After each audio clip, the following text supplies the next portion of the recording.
as steady as possible, because when I move it about, what happens is the image gets very, very blurry from time to time, and we need to do this live. Now, we just came off of Facebook a few minutes ago. We did a detailed demonstration on what this individual did, of basically claiming that he had a gamer screen paint when the gamer hasn't even launched yet. And majority of my customers, we have a good deal of our customers, are actually on Facebook, have ordered that gamer paint. So they're going to be showing off that paint when they get it, the color of that product. Also, too, put in next to the video we have. Now, there's no point in you, Crow, coming in and removing the video, because we dubbed your video for that purpose. The fellow over who has the contract with us under Digital Screen Cinema, they're going to be doing their paint on demonstration of the product and showing what the product looks like. When it's painted, it's going to match exactly what we showed you. Now, that's the reason why we did not show any of the paint on demonstrations for the product, because we knew it was a matter of time before this individual would come in and make a false claim against us. So we have a screen we just painted. We did a paint on demonstration on Facebook, and they loved it. We're doing right now, we're going to do another paint on demonstration. I still have paint left over. Like, I really got to do a 35-inch screen off one core, because I'm kind of curious how much you want to get out of this. Coverage is really good on this stuff. So anyway, this is the original screen we've been showing off in all the demonstrations we had outside having fun with. This is the product. He's claiming that this is supposed to be our product. And as I said before, anytime you do an unboxing, we all see an unboxing. Anytime someone says, we're going to get this product in, we're going to do an unboxing, what do? They show you the box, you open it up, they show you the packages inside, the whole 9 yards. We all know what unboxing is. How is it possible that you got a new product from us and you have no containers, there's no instructions, nothing? And we have instructions that come with this stuff. So where are the containers at? And that's where people are asking, like, where are the containers? And I was like, there are no containers. He just came on there and said, we have his stuff, and bam, that's it. And the guy was like, no, can't do that. That's like me saying that, hey, look, G2 has come out with a pair of VR glasses, and I just pop up and show you a pair of VR glasses in my gaming studio. I don't show you an unboxing. I show you the boxes, parts to come with it, nothing, just glasses. So this is, if you had the product, this is what its containers would have looked like. These are the containers for a Phoenix. These are the gallon containers we just made yesterday, which I told you I'm not doing a forecourt on anymore. That's too much work. These are the gallon containers for the Phoenix. So, and if he was doing an unboxing, he would have one of these. On top of that, he doesn't know how they're packed, because they're not packed with the original tape we wrap around anymore. They have shrink seals on them. And then, like I said, I went out and bought myself, which I can't wait to play with this stuff. We bought some professional black shrink wrap to go around them so we can hug the containers nice and tight. I got the bubble wrap coming today for you guys to pad everything. I can't wait. I love packing stuff up. I do. We got the fragile tape and everything. Come on, I take care of my customers. I like to make sure I'll pay that extra money to make sure your packages are done right. But yeah, we're doing everything completely different. So this is how, if you did the unboxing, you would be able to see it. Or you'll get a chance to see unboxing. People who have contracts underneath of us, they will be doing unboxings on the products. Now, right here, this is the gamer paint. That's the screen we painted last night. When you guys were with us, we painted that last night. This is the screen we painted on Facebook. I'm going to put the link at the bottom where we did the Facebook demonstration where you can watch me paint this screen on Facebook Live. This is styrofoam. Also, we're going to be doing some demonstrations. People have been asking us about, like, okay, what if I paint this on wood? What if I paint this on fiberglass? If I paint this on this, if I paint that, is it going to change the performance of the product? It's not going to change the performance of the product. It's going to change how you utilize the product, but it's not going to change the performance. Now, you see the color of my screen here, and you see the color of the screen there, don't even match at all. Not even close. That's why I got this morning. I set up the projector in there so that way you can see, compare the video that he's displaying supposed to be our product. Let me get something for it real quick. I need to do another paint on real quick in front of you guys. So let me grab a surface and downstairs. We have a wall here too, but wall here is not here.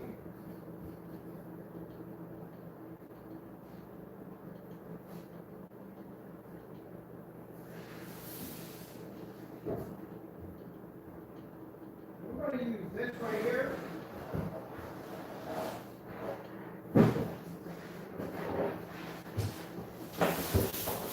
I have a sheet of old plexiglass that we're going to paint over. We're going to paint over an old sheet of plexiglass.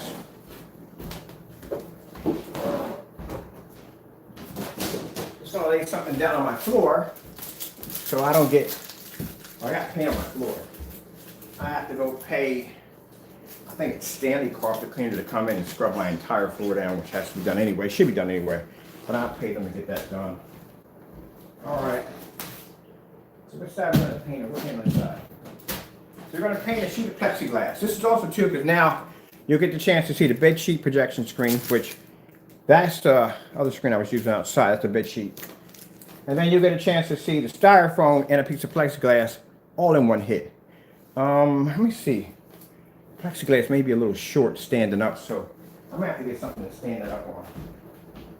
So we'll get this box here. You know, I'll tell you something. I don't like to call people idiots, and I don't. I try not to use that word. I'm not going to apologize for it, I'm not. But I don't like to call people idiots. But when I see stuff like that, there's no other way to explain it. There's like no other way to explain it. It's like, so you've seen people like this. You're driving, you see somebody cut you off in the most dumbest way ever that could have killed you and a bunch of other people, and the first thing that comes out of your mouth is probably a couple of really bad curse words, but eventually you will call them an idiot. And this is what I mean by doing this dumb stuff for the sake of just doing dumb stuff. Oh, we're going to do the meter test. Still waiting for the battery to get here. Oh, I wish I had it right now. I just want to walk through my house. Personally, I just want to find out how much light we're using here. Because I know we're using a lot, but I want to know how much, because I need to be able to take this solid data and we can connect this now to our technology we're developing. And this is good because we're right now, once we finish the project for the Phoenix Invisible, this is going to allow you to be able to project on glass with sunlight hitting the screen. We're going to go a little farther than that. We're going to start working on screens that can take a direct hit from the sun. So it means you can go outside, watch a football game at 12 o'clock in the afternoon, and your screen's not going to wash out. But in order to be able to prove this, we need a machine to calculate how much light is in the environment, and the screen is still maintaining the image. That's where that machine comes in so handy. So I'm going to get this. I'm going to test some things out with it. All right, so let's come over here. All right. We got a piece of plexiglass. We're going to paint several surfaces today. That's why I need Stanley to come in here and scrub my floors down like badly. But I'm going to take, I think when I get a chance, because, you know I keep talking about this vaccine shop. You have to understand, people. I've been trapped in the house a year and 5 months. You get trapped in the house a year and 5 months and you're terrified to walk outside. It's a bit of new life for you, but you still have to be careful. But at least I can have somebody come in the house now, keep their distance and come in the house and do some work around some things that I want done.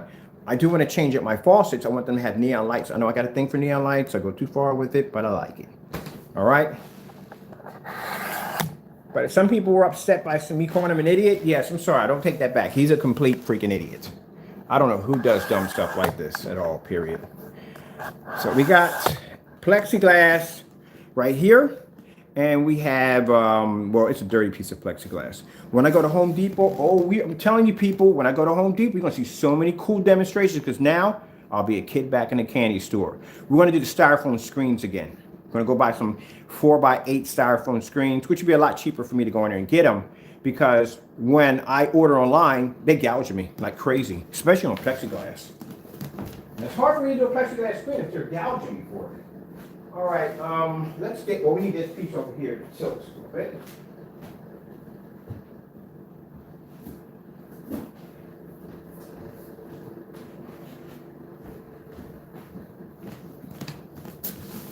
I think I saw something where they had the meter systems that you can actually install in your backyard. So if we put a screen back there, we can put one in every corner of the backyard to measure how much light is being hit in that one section and get it mapped out. That's another way I'm doing some demonstrations too. So it'd be easier for me to just have a unit already out there, already installed out there, so that when I have to keep bringing the other unit out there, we can always measure how much light the screens are taking in from the backyard. So that's another thing we need to be doing also too. All right, so let's get this painted again. We've done this demonstration already. We'll see more paint on demonstrations now that we already got a chance to expose this fellow. Let me see. Where is your paint, Mr. Bird? Oh, right over here. All right. Now, I've been telling you before, when you paint, an everyday 9-inch NAP paint roller is all you need. You know how old this paint roller is? I must have used this on maybe 10, maybe 20 screens. I wash out the same roller over and over again. So if I'm washing out the same roller over and over again and painting my screens and they look like that, then you don't have to go out and buy a special roller for your screen because it's not necessary. So we've got some paint left over in here. We don't need much. I'm going to pour that out right there. That's what we need. That might be my good morning for my lady. There we go. Nice good morning. I got women friends that in the morning when I get up, they give me the good mornings. I give them the good mornings. It's a courtesy thing to do. Paint this in again. Let's move this over a little bit more so you can see it from the camera point of view. All right, you see a little better right there, right? Okay. And we'll hit some of this blue with it too. So the thing about this coating is it has an interesting ability to be able, that it looks one color from one side, but it converts into a black screen the minute you hit it in front of a projector. And that's why when he was looking at the screen, he thought the screen was black, but they're not black. Just like when we showed you the Phoenix yesterday. And I'm gonna do another pre-recorded on that one because video I know got fuzzy as I don't know what last night. So you probably wouldn't be able to see half the stuff I was showing you. I'm gonna show you the interesting thing how we know a Phoenix is a Phoenix. Now keep in mind that we have contracts under this technology going out to companies. Not only just for Crow. Imagine when you're doing it with a company. I'm saying all of them are like this, but some of these companies can be, you can have 20 or 30 Crows in there. And you got to be careful who you're doing business with. You have to be to protect yourself. You have to prove that your product is yours and they're not mimicking or trying to reverse engineer it, and you have to make it somewhat impossible. This is why we're doing this. Jamie's kind of like business school. It's kind of like a business school college with Jamie. Jamie teaches you all the crooked things that people do in the world when it comes down to business and how you have to be careful and watch yourself on what you're doing and who you're doing business with. So it's kind of like good training when you think about it.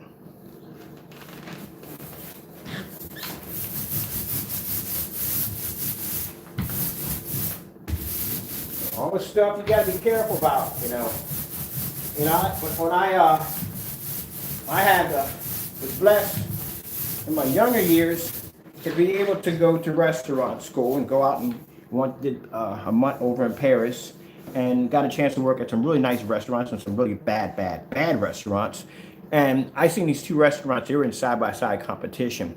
And these people did some of the most crazy stuff I've ever seen. Like, there are people going into the establishments to sit down and eat. And these jokers are doing all kinds of crazy stuff to try to shut one down. And I mean, I've seen fake customers walk in and pull glass out of their mouth, roaches, hair. People put rats in people's dumpsters, all kinds of stuff. And it goes on. As a matter of fact, they think you said have a show called Restaurant Wars or something like that. But they do that kind of stuff.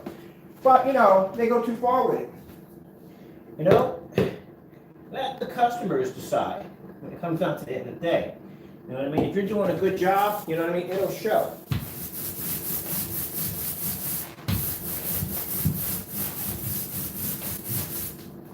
All right, that's it. Doesn't take much to cover it. So now we got a sheet of plexiglass done. Come back over it. All right, that's finished right there. Our plexiglass done. So the reason why I did this demonstration yesterday is because, you know, we're showing off this gamer paint, and I don't want people to come and go, well, the gamer paint you've been showing off, you never did a paint on demonstration. How do we know, Mr. Bird, that what you have in that container is exactly what's on that screen? And that's why we did the paint on demonstration, to show you that we'll paint it here, we'll blend it in, we'll do the colors, the whole 9 yards. It's exactly the same thing. Got to be smart in business. You always got to be 2 steps of everybody else. That's supposed to be the product that he claims is supposed to be ours, that he has his hands on. And this is what the product looks like. Doesn't even look like it at all. Not even close, not even in the ballpark.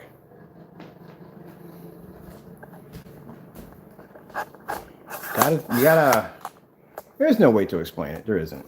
There's no way to explain why people do what they do. It could be jealousy, it could be a number of things. But he's exposed. You're exposed on my Facebook channel, which I have a good amount of followings over there, and very huge, some business ties over there. Matter of fact, I got a few people that are doing business with me right now that are watching these demonstrations live, and they're seeing what kind of person you are. And I told you, from practicing these kind of studies, these kind of things you like to do, no company will ever give you a contract. You will never ever get one doing stuff like this. So now we're going to take this. We need this to stand up next to the screen because that's going to be too short. It's not going to be the hit from there. I got so used to getting hit with a 5,000. The next one I'm trying to get I saw a 7,000 lumen crispy projector. But this one I told you is laser, which I'm kind of freaking out because it's laser. But I would like to have that. The 5,000, the bigger we go, we need these projectors for companies because companies are going to be using really big boy projectors. And the first thing they're going to ask me, well, if we hit this thing with like 10,000 lumens, is it going to hotspot? That's the last thing you want is you having a display and your screen just sits there and hotspots like crazy all over the place. We don't want that crap. We're trying to make sure we don't get any. It doesn't make a difference. It's all the same thing. I think we should be good right here. So I'm gonna lay this like so. We're gonna lean up against the screen. Come on, baby boy. There. So, it fought me. It fought me. I don't think I got it. Well, I didn't nip it too bad. I'm good. But it fought me a bit. Should have had it this way instead. But it did fight me a bit.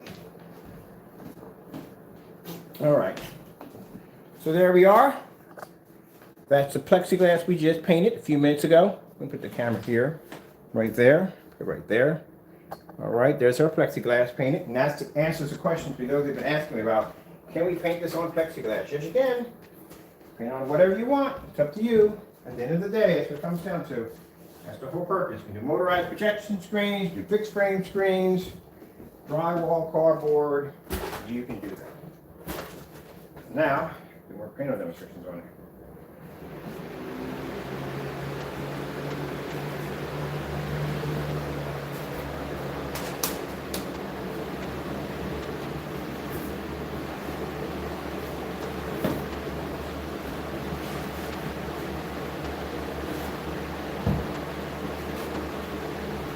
Now today we will be out. We'll be using the meter today. So we're going out today. That's going to happen. We're going to be out. Matter of fact, I'm going to be through the whole entire house. You're going to see a lot of videos popping up with me with this meter. Not just with him, but just with me trying to figure out exactly what we're using in this house, which I'm really curious. And keep in mind, I guess, again, when you do a meter test, right, you're not supposed to have physical light, extra physical light hitting the meter, because that's jumping the meter. In the demonstration where he had all this light hitting the screen, I guess he was trying to display how much light is in the environment. No, you're actually adding light to the environment.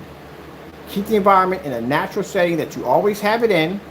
Do not have extra lights making contact with the screen. Keep it natural. Like we're going to do our demonstration. I turn my lights on. We're not going to have any extra lights hitting the screen. We're just going to measure lights we have in the environment, and that's it. When you did that demonstration, and you had those lights in the room, like I said, he's sneaky. By putting those lights at your screen, you're not showing your screen's taking an ambient light. Your apartment gets very well lit. When you did that demonstration with the colors on the screen, we can all see now that that apartment can be well lit. When you open up those curtains and you light that environment up. But when you did that demonstration against a meter that is designed to measure light, and you take lamps and you stick it at it, you are now jumping your lumen count even higher on your meter because there's extra light hitting the meter. On top of that, where the meter was sitting, it was being overcast and it was being projected on by the projector, which means your projector was also hitting the meter at the same time. And that's why your count was so high. You have to do, when you do a meter test, you have to do it by the book. Don't cut corners. This is why we're doing it outside, because it's virtually impossible for you to be able to do that. Let's go over here and let's grab us up a video. And I think our whatchamacallit just shut off. Our fire stick. Let's activate it again. There we go. And we're going to do, we're doing this demonstration right here. We're doing this demonstration right over here. Oh man, just came out of the whole video.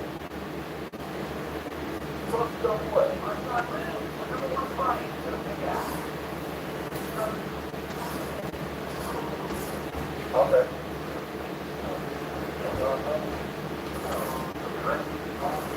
I want to get right here because this is where I hit my screen with my finger.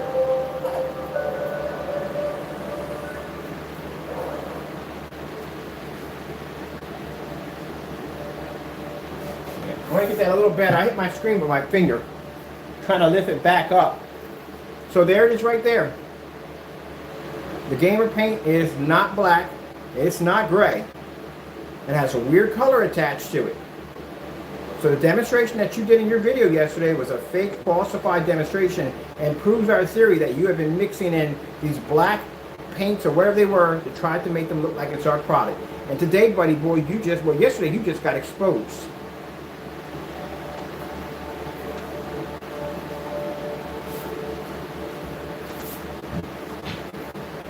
We didn't have substantial hardcore evidence of filing a class action lawsuit against you. This is even more. You just sunk that final nail in your coffin.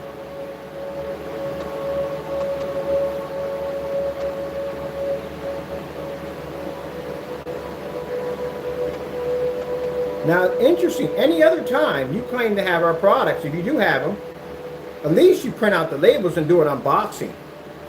Didn't even do an unboxing. You've gotten so lazy at faking stuff, you don't even do unboxings anymore. Oh, we just have it, it's just here.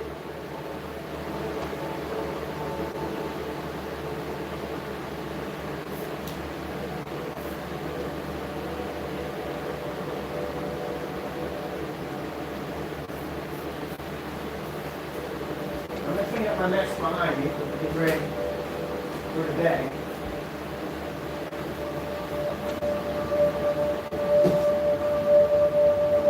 You are now exposed on Facebook. I have 13 social media channels. These will be posted to every single social media channel. It will be displayed on our website on a big display for people to come in so we can send links everywhere exposing your actions on how you do things.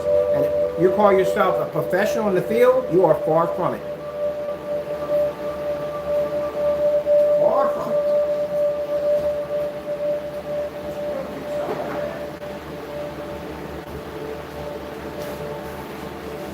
And please, bring up that justification by saying, well, you did it with my product. Yeah, we followed your detailed instructions on a video that you deleted off your channel, how to make your own product to use it against your own product. Yeah, good luck with that one. That's going to be a really good argument for you.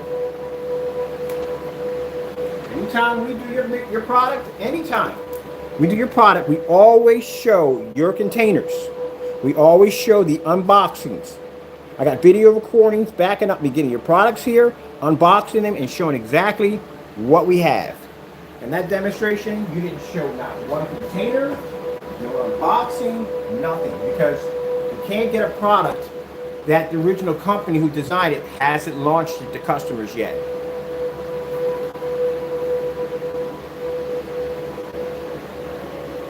But you figured this would work in your head. That's why I made the equivalence that your head and what you do in life is the equivalence of one single penny in a can bouncing back and forth. Because anybody with common sense is not going to do an unboxing on a product that they know they don't even have, or anybody else doesn't have.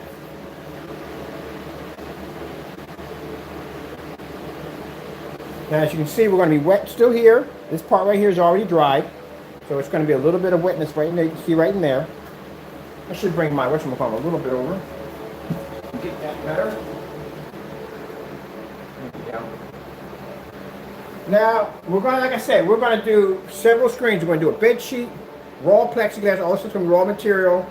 We'll get some sheet metal, glass, we'll get some samples. We're going to make a sample screen. So this screen is going to be made up of all different forms of surfaces. We're going to paint them all at the same time and do the demonstration. So this way it gives you an idea of exactly how the surface is going to react for you. We'll do another one. We'll paint it with all 3 screen paints, because the other one can't do this in the visible. All 3 screen paints, so that way you get an idea of which one you may like better. You might want to go into the gamers, because gamers produce higher colors. The black phoenixes produce heavier contrast levels, and then when you have that dark slate, it produces the contrast and it produces those white levels. But like I said, white levels are going to be a little bit tad higher because the screen is less darker than the black phoenix. So we've already did the side-by-side demonstration with both of those, the dark slate versus the black phoenix, so you can get an idea of which one you want to go with. But in the demonstration, as you saw, both of them were producing amazing white levels. Even the other one was going a bit toe-to-toe back and forth with that black screen in contrast. So pretty much it comes down to what color you really want. Do I want a black screen on the wall? Do I want a dark gray? You know, some people will go with the dark gray over the black just because of color alone.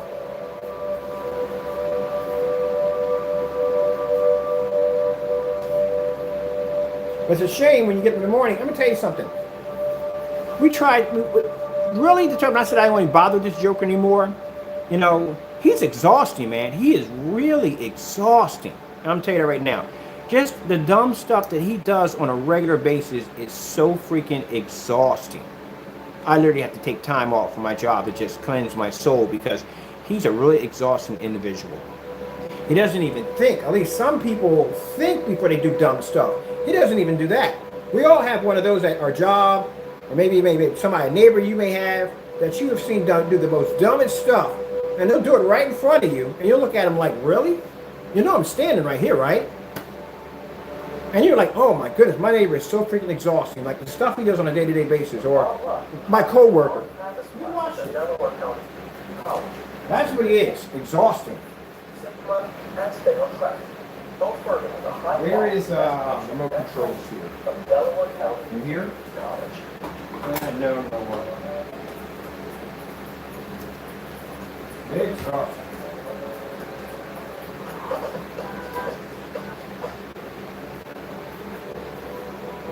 Now, while we did this demonstration, I thought it'd be interesting to show the same demonstration that he shows in his demonstration of our darker products not having the ability to be able to produce a proper white level, and the screens come out too dark. And you also did a demonstration about all dark technology. Well, guess what? Despite the screen not being black or gray, it's considered to be dark technology.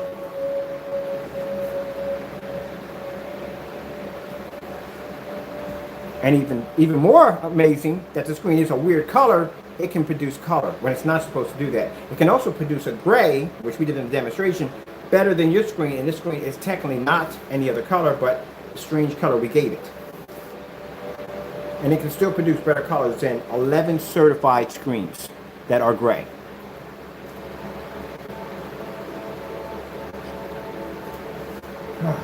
So, I should have put a raffle up. I should put a raffle up, like, if anyone can figure out, we'll do the first test in the house, I'll give you free paint.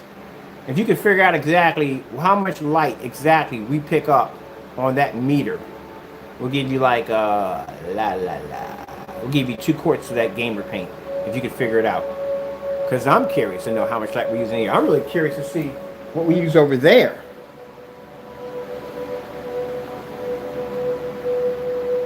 But yeah, anytime, watch demonstrations on projection screens that use those meters. I've watched a couple of them so I can know exactly what I'm getting into.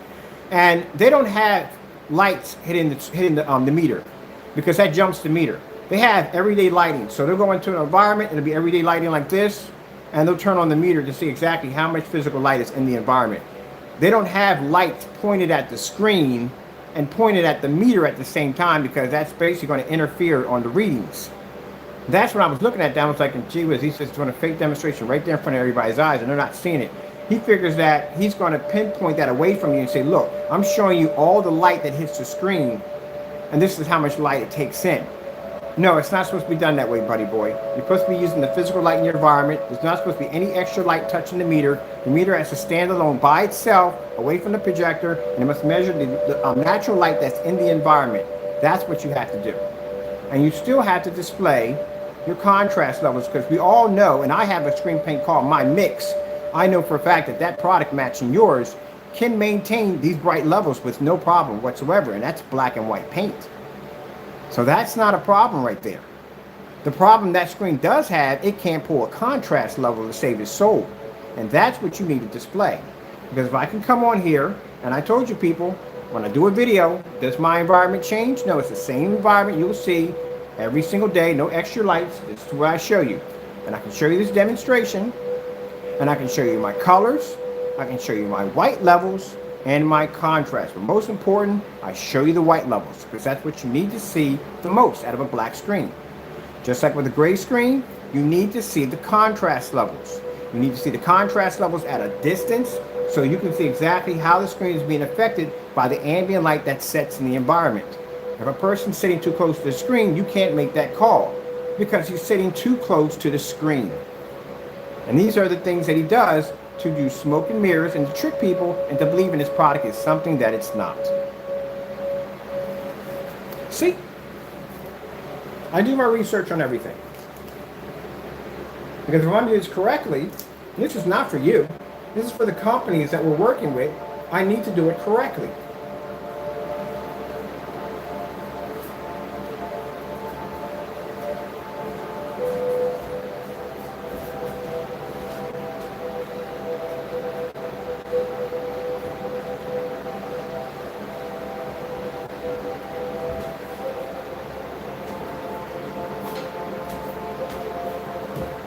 push and scrub.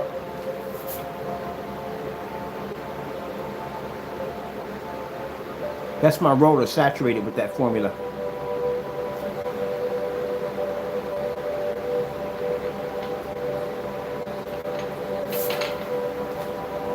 The roller can pick up white light.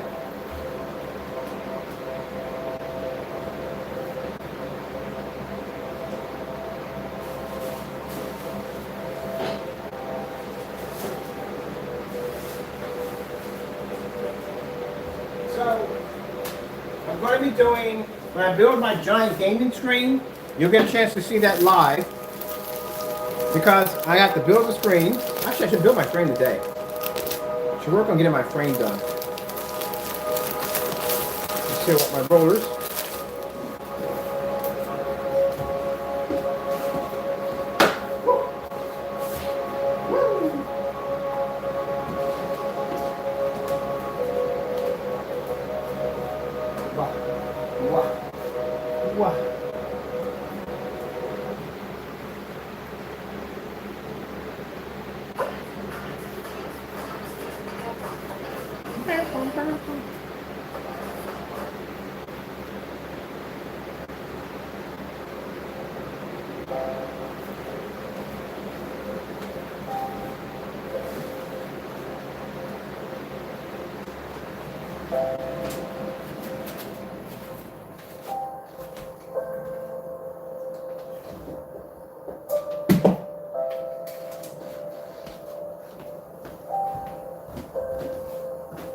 I buy some new clothes today too.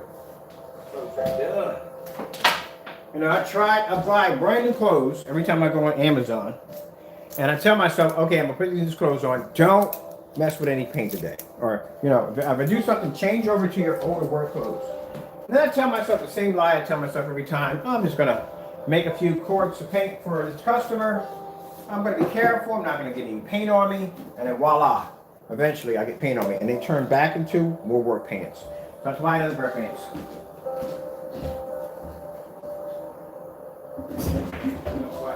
I'm not on camera. I tell people like, why do you dress like that? I'm not on camera to do a fashion show. I'm not here to walk the catwalk and strut my stuff. I'm here to show you a product that works. So yeah, I'm covered in paint, and I'm usually working around something that's going to mess up whatever I have on anyway. So I just wear what I feel is comfortable. I'm happy. Comfortable what I have on.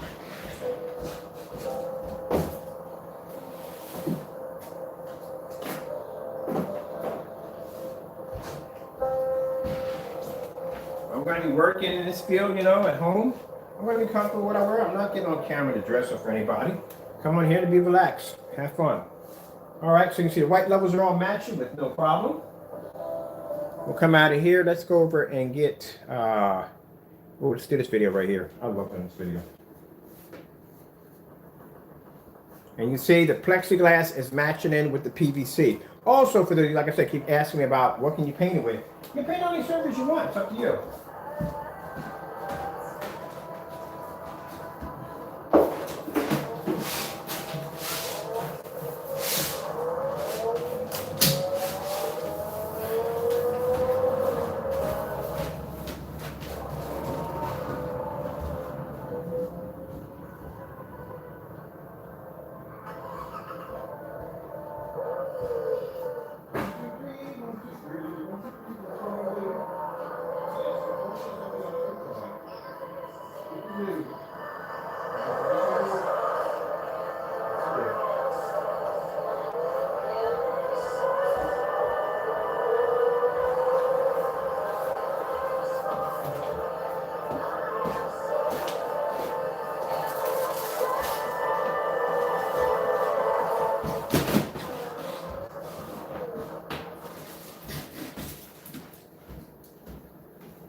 Oh shit, battery's dying. Let me look at me a charge real quick. Where's my charger at?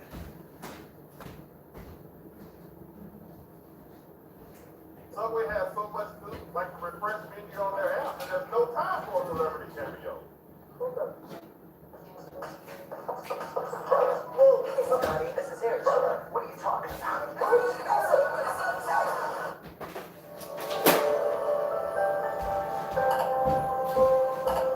Grab me a charge for my battery. My battery is dying like crazy. bet you're at 5% somewhere.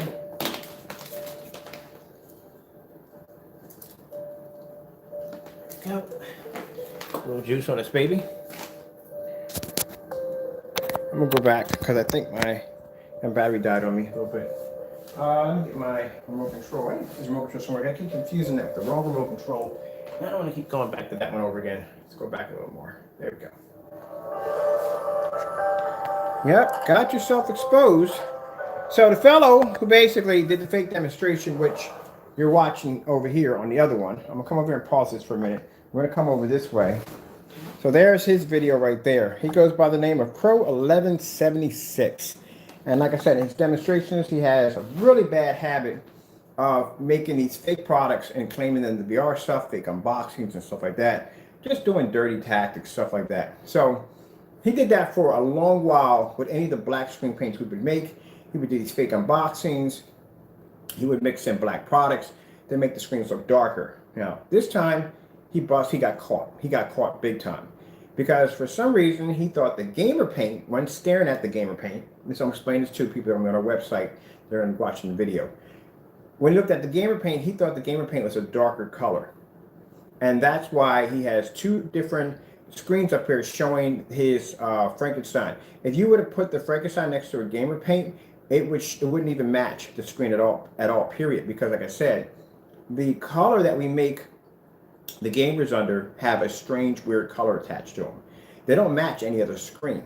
But if you stare at them head on, they look like black screens.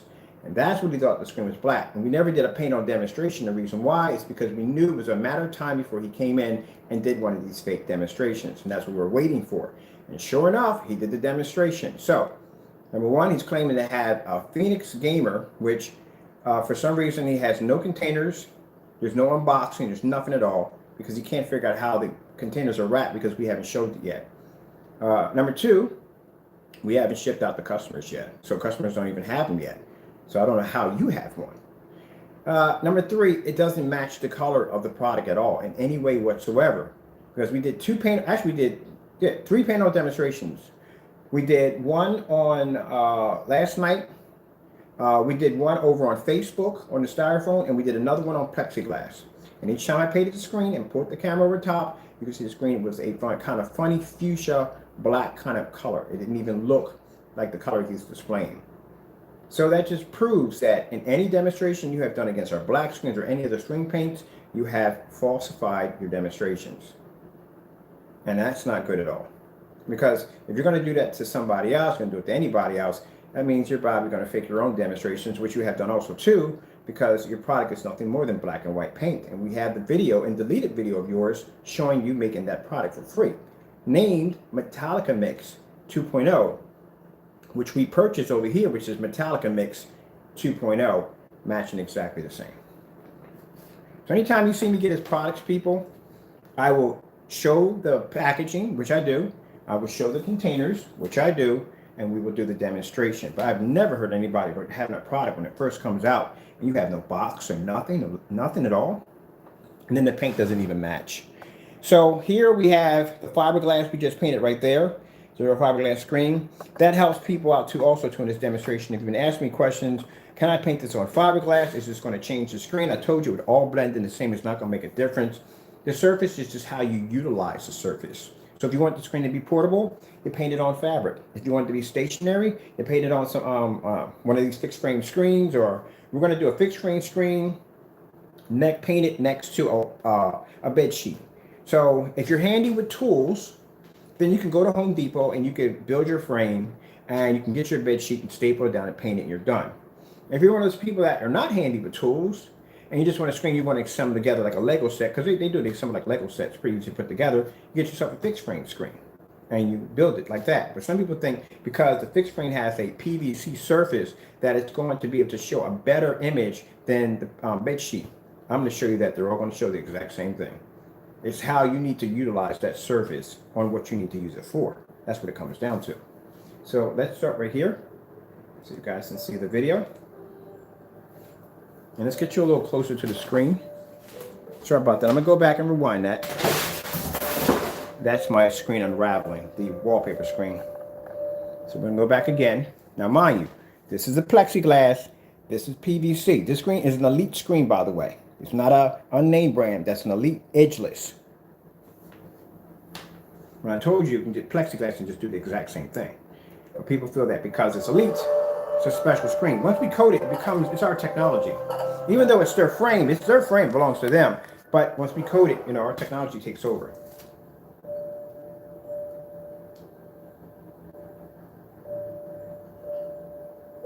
See, told you.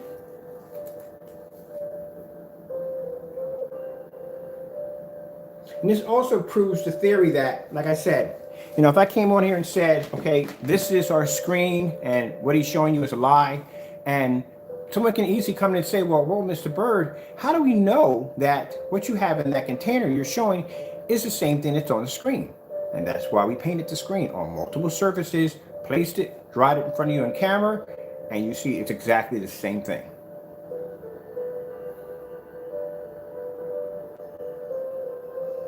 It's a shame. Like I said, you have people like that are out there that are like that. It's a shame. And everybody has to deal with one. If you never had to deal with one in your entire life, you are one blessed individual. But everybody eventually will bump into one. Now see, when I have to come out here and prove and show you that my product works, I can come out here and show you with no problem. If I ask them to show a Starfield demonstration on the gray screen, never done. Show your white levels on your UV mix or Frankenstein now, you have this dark Frankenstein, never done. We'll do a standalone screen in a dark environment and say, look at the white levels. That doesn't prove anything. Put a white screen behind the back of it and then show your white levels.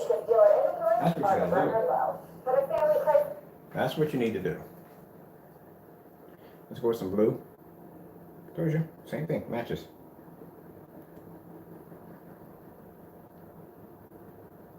I like Forza, I do. I'm just not, the steering for me is a little wobbly. That's how it feels for me. Maybe I just need to get a better steering wheel, I don't know. You wanna see the white levels real quick? I think they got their video fixed.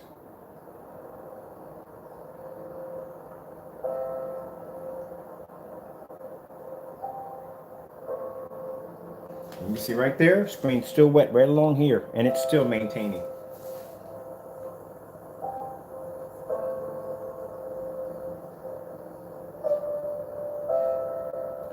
And there you go. Let's go. Let's do this one right here real quick. I like doing this one right here.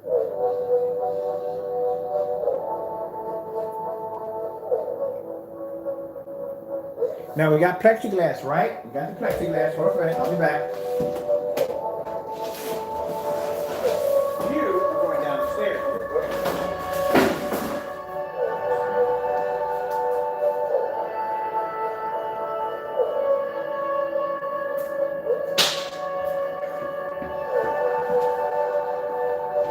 This is the screen we painted yesterday on camera, right? Yesterday.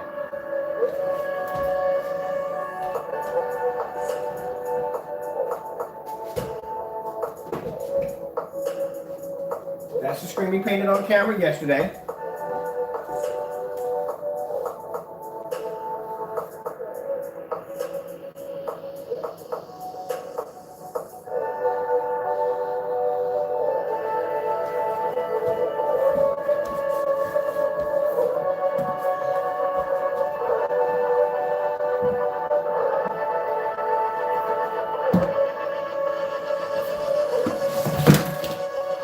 Don't ask me. I don't even know how that goes like that. Let's try it again.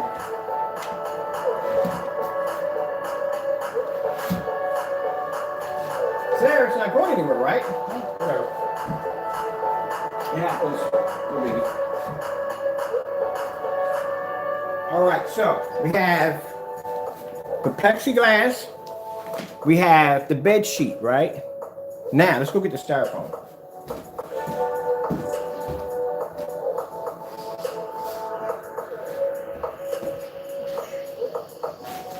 This is a screen I painted on Facebook.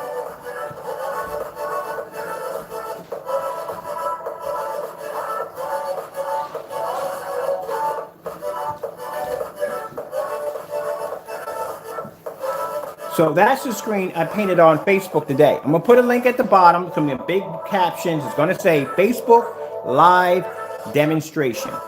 Same demonstration you just saw here. If this video is too blurry, Facebook is live demonstrations that are really good. I like how I'm doing demonstrations over there. You can watch it again over there.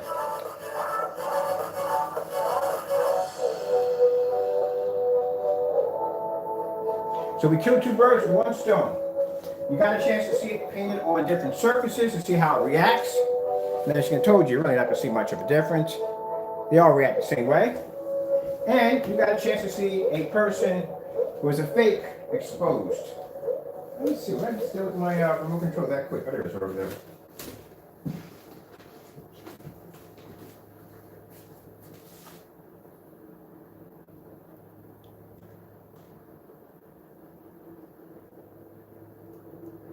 See, all react the same way, same formula we painted. So every screen we painted up there, 1, 2, 3 screens we painted on several, actually 2 on Facebook, no, 2 on YouTube, 1 on Facebook. You got a chance to watch this, paint the screen 3 times and match it against the original screen, which we displayed over and over again. Showing you the real color of the product, being not black, not gray, because if you're matching this product, Jamie, to be close enough to your Frankenstein is kind of like I say a mid-gray screen paint, and you're saying our paint is a little darker than that. It's not in a black category. If I'm looking at your screen, it's kind of like a dark gray. That's what I'm looking at your screen. And you're saying that's the product right there. And you said gamer at the bottom of your caption. So you mentioned a gamer. You mentioned gamer paint. We already covered this on the Black Phoenix. The Black Phoenix don't match any black screens, but yet they produce higher levels on black screens, and they produce extremely high white levels. So not that either. So you said gamer, and that's the only screen you're coming against, because that's the only screen we put your screen paint against, with the gamer screen, and your screen failed miserably. So you came out to the gamer claiming you had something that you didn't. The problem was you staring at the screen, you didn't realize that the screen wasn't the color it was, because we never did the paint on demonstration, because we needed you to come in and do your demonstration so we can expose you. Again, I told you, I always think 2 steps ahead of you. We had this conversation about the meter incident, where I refused to say that I was going to get a meter on live camera. And that's why you kept bringing it up over and over and over again. That channel was opened up so you could come into the channel and start running your mouth. Because I know how you think. I deal with people like you on a day-to-day basis. So by you coming to the channel, another guy called Hammer going back and forth, and the fact that I was avoiding the question about the meter, you figured I got him on something.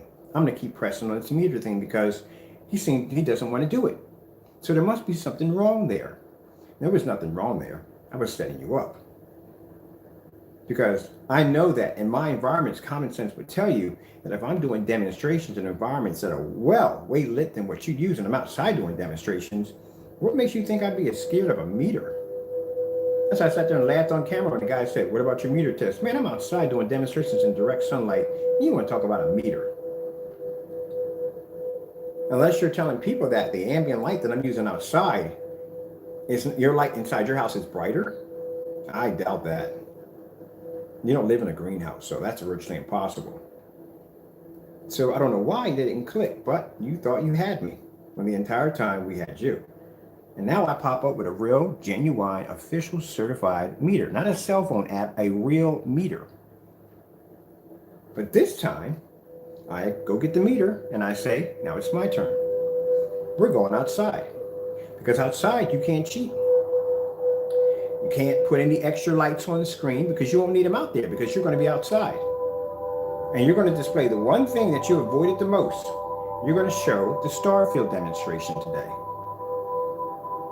Because if we have to display our black or white levels on our black technology, it's only fair that you, being a gray screen, display your contrast levels. And let me explain something to you so you don't try to do anything sneaky, because remember, people, you have to think 2 steps ahead of this guy. Don't bring your Frankenstein outside. Do not bring any of your dark mixes outside. You bring the screen paint that you claimed to have the ability to be able to go side by side and to produce a contrast level equal to our dark technology, which will be the Cinemax. That's what we're going to request.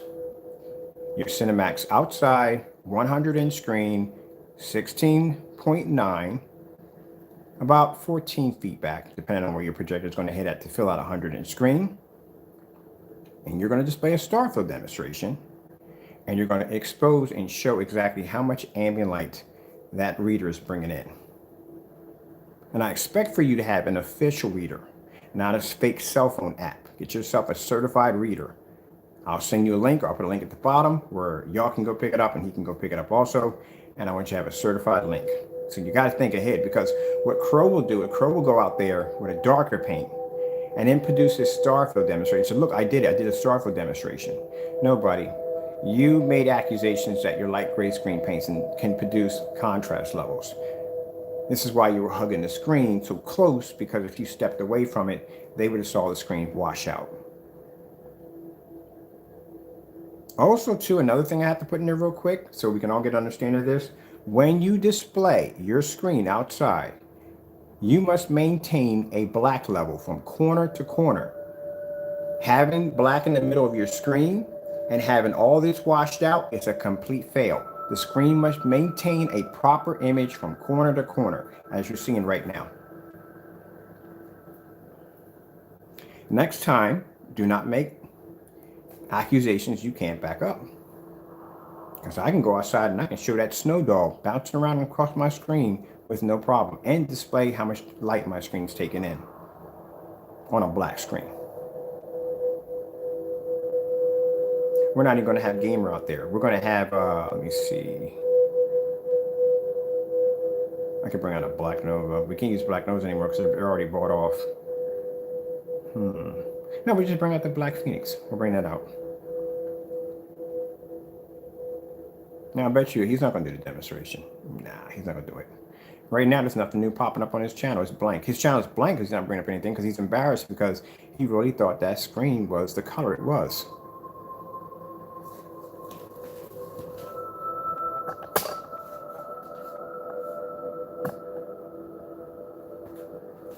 You really thought that screen was that color.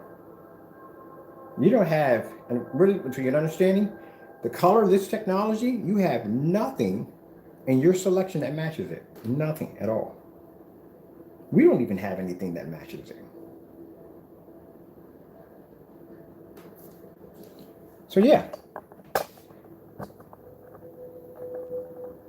See, always a couple steps ahead.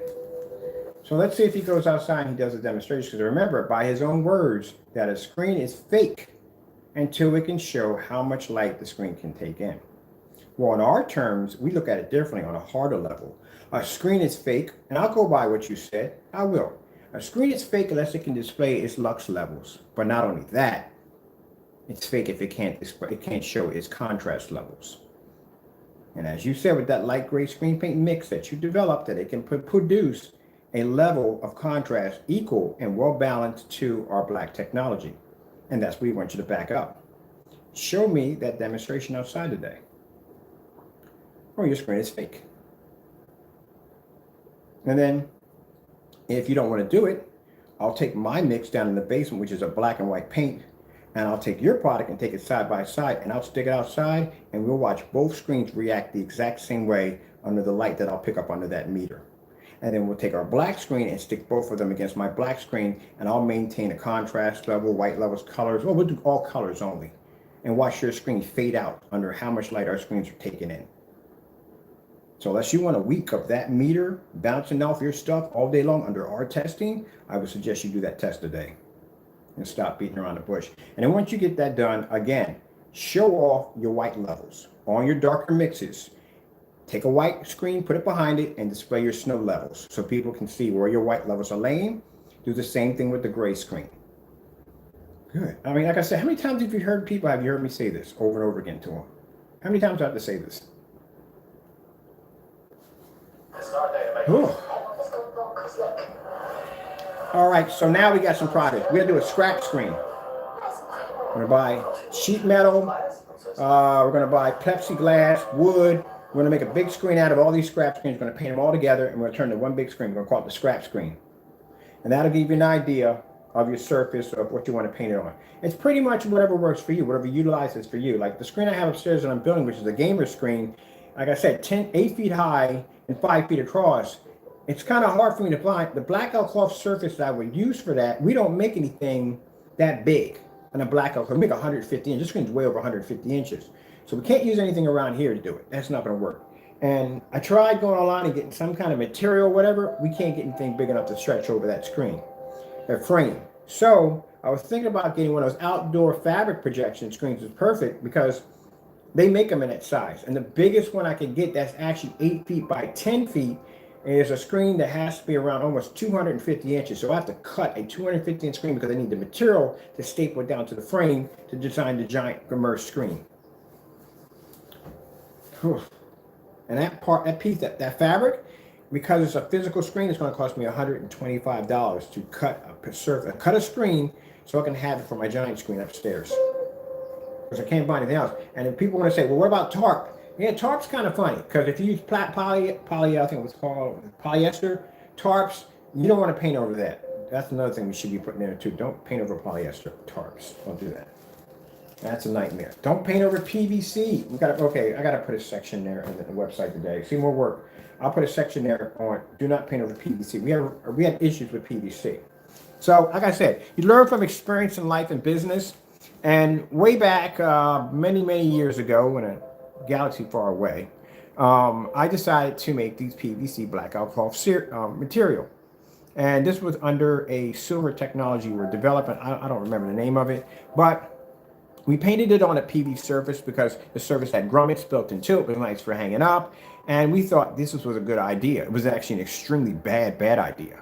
Because when you take a PVC surface and you paint it, if there's no paper in between that, the screen is constantly curing. So even though it feels dry to the touch, it's actually wet in between and it's constantly curing. And when you have a PVC surface, won't allow the screen to breathe, air can't push through it, the screen can't properly dry. That means there'll be pockets of areas in there that'll still be moist and wet. I hate to use the word moist, but yeah, it'll be wet in those areas. So when you're using a fabric screen, air can filter through a fabric screen. It dries even faster, which means all those little pockets are not there anymore. You can fold the screen up, it won't stick. But PVC, on the other hand, air can't travel through it, and therefore it locks in those little pockets. So when you fold the screen up, that screen actually connects to the other part, and they fuse together and they stick, and that's why you can't pull them apart. And that's what happened to us. We sold these screens for around $1,300. We sold 12 of them, and all 12 of them stuck tightly together when the customer wanted to go pull it out. So I had to go in and replace all those surfaces one by one. And we used a fabric surface instead of the PVC.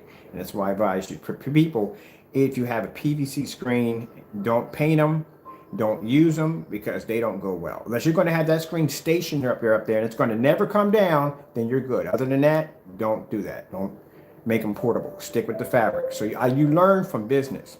When people ask me about shipping motorized projection screens, done that one already.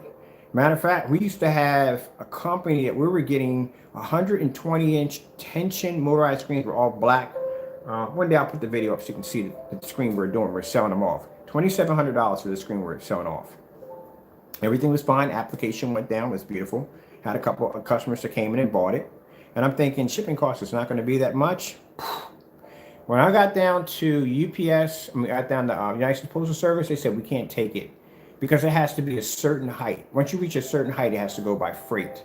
And once anything goes by freight, you already know what's going to happen. The price is going to jump like crazy. So we had to go to, I had this one screen. It was only one that got bought. So I had to send this one screen off to this customer over in California. So I went over to, I called all these different places up, and everybody kept telling me the same thing. It's going to cost me $1,500 to ship this screen from A to B. I'm only getting $27 out of it. And then what I paid for the screen materials, and it's going to cost me more to ship this bad boy. So I called a couple of carriers. They're all telling me the same thing. You're going to pay this price because it's going by zone. It's not a flat rate.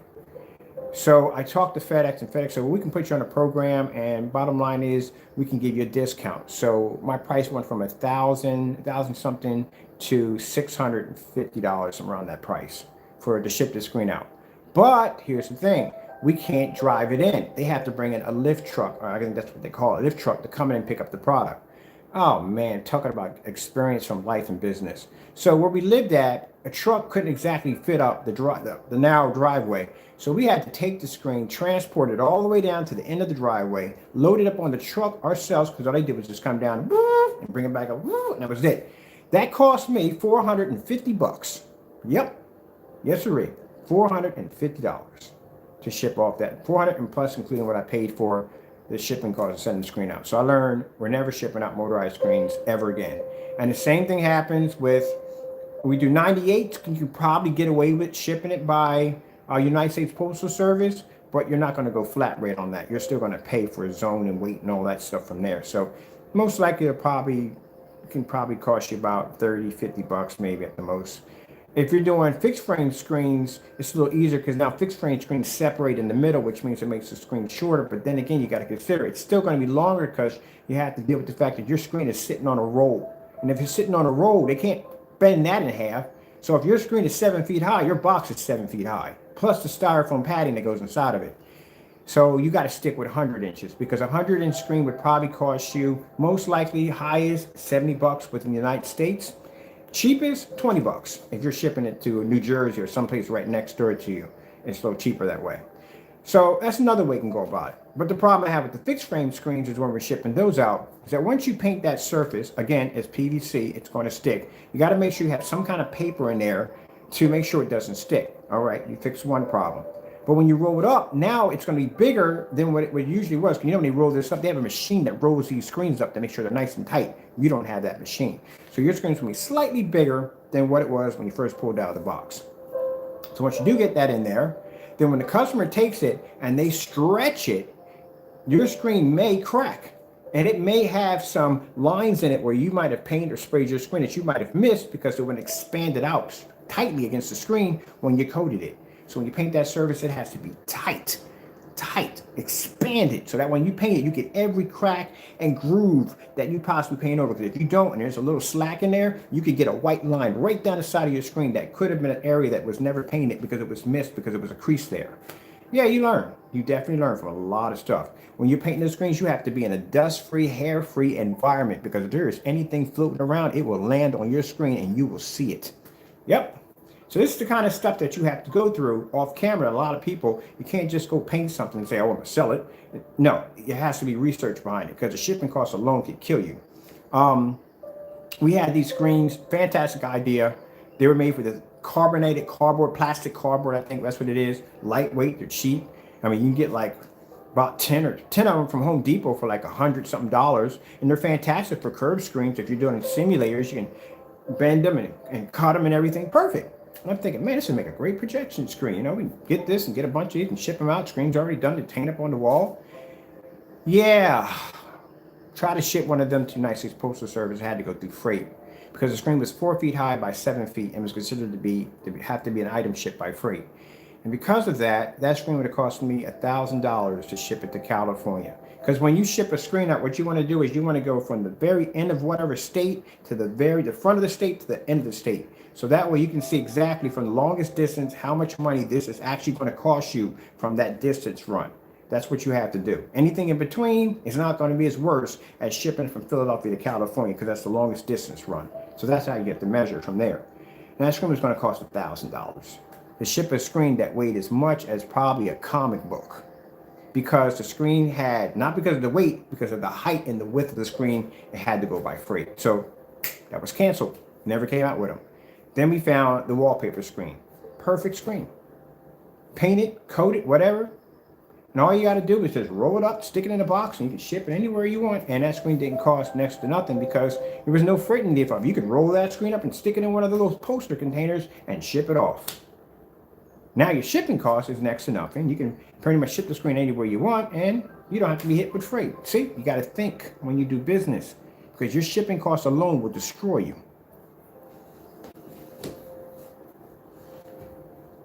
And as we're having this conversation, we're watching all the screens blend together.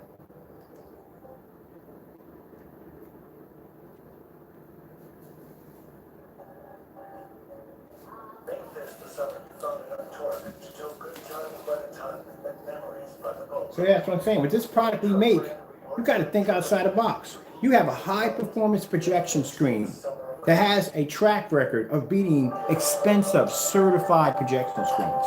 Can maintain amazing white levels, contrast levels, looks insane on cheap old projectors. No top of the line 4K or top of the line 1080p, old outdated projectors, which means you could buy this product, go right over to eBay and go, I'm gonna get that projector right there for 150 bucks. I couldn't care less if it had 100-to-1 contrast ratio, whatever, blah, blah, blah. Buy it, it's gonna look amazing on the screen. No calibrating, no dark environments, none of that nonsense. And you can turn anything you want into a high professional screen. I can go on eBay right now. I can buy me a $68 motorized projection screen painted, and I can use it to beat a $3,000 Dark Star 9.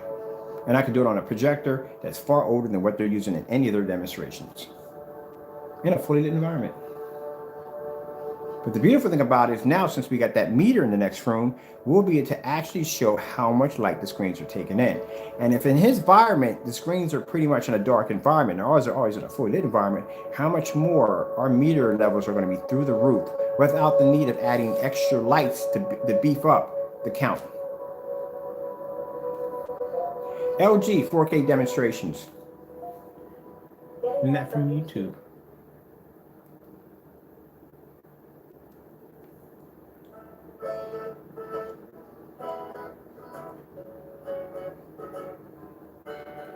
Now, I had some people that were watching the demonstration off topic.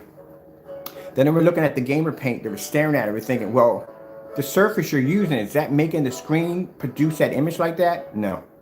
It's the screen paint that does it. So we have an old piece of beat up styrofoam right here in my base. That's an old piece of beat up styrofoam. We have a piece of plexiglass in the far corner. See how old and beat up that was? And then we have our bedsheet projection screen. And then we have a $480 Elite screen, the big boy screen.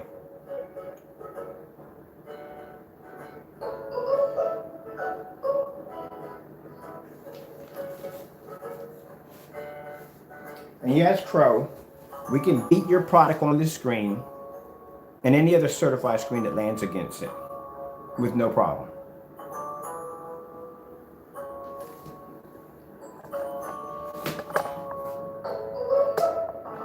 Isn't that a shame?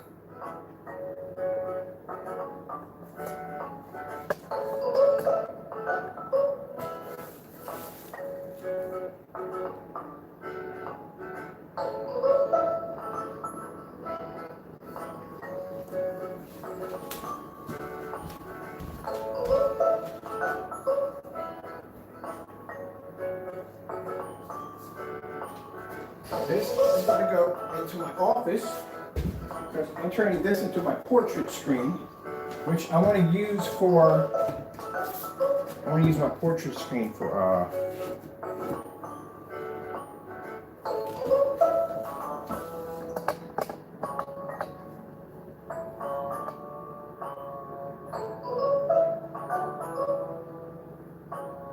So how's that screen supposed to match if that screen's purple? How's that possible? How's the purple screen match a gray screen? I don't know how that even works.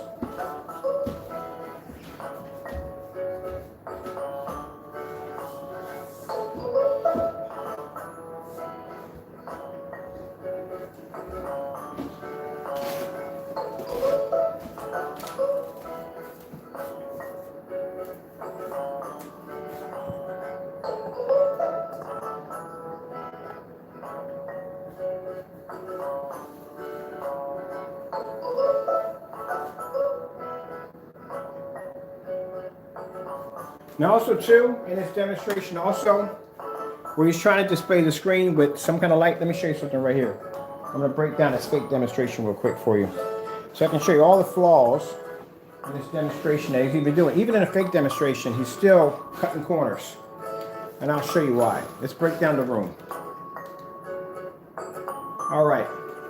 Now if you notice that he's using small, tiny sample sheets. And I told you the reason why they use these small little tiny sample sheets is because it allows for when the projector is sitting too close to the screen, what happens is the image shrinks. So the closer you have a projector to a screen, the smaller the screen, the tighter. Let me pause this for a minute. So I can talk about this.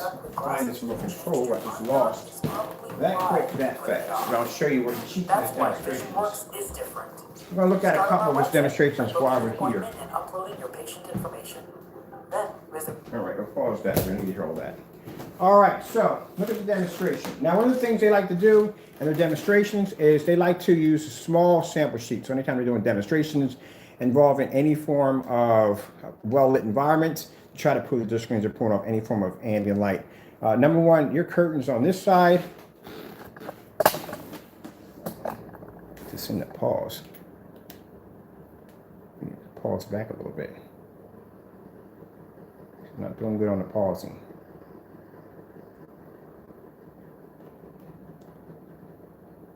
Okay, let's get past this. I'm gonna break down your videos for you, like I did with the other big companies, and show them how you're faking the stuff. How you fake your videos.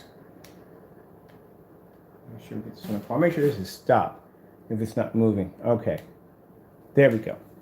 Now, what they'll do is, when you look at the demonstration, they'll keep the images nice and small. Because if you take a projector and the closer it's up on the screen, the more compressed the image becomes together. That means the more compressed the pixels are pushed together, giving you a more sharper, more brighter image. Much like they use in pixel shifting technology. They'll take the pixels and they'll push them tighter together to give you a more sharper, brighter image. If you pull the screen back, that means the pixels will start to expand, and that causes deterioration in the screen. Also depending on how much ambient light you have in the environment, and also too how much gain your screen can actually pick up. So he has to make it so whatever fake demonstration he's doing, that his screen has a survival rate in that environment. So that's why you won't see any well-lit environments. Certain demonstrations won't be exposed because the screen may have a problem picking up certain images in that environment. Crow, you hear the difference between how I talk and explain things out? There's education here, not a penny in a can. When you do it, you go, well, you know, right here, and oh, that's how it's done. Yeah, okay. So here, if you notice, right, his curtains are here. It's dark right here. See how he has his boxes and speakers all here in the corner? That's blocking any ambient light that's making contact with the screen. Where his window comes in at, see this right here? Your window? How this is your window, right? See right here? That's not a window right there. That's actually a wall. That's a window here. That's a window here.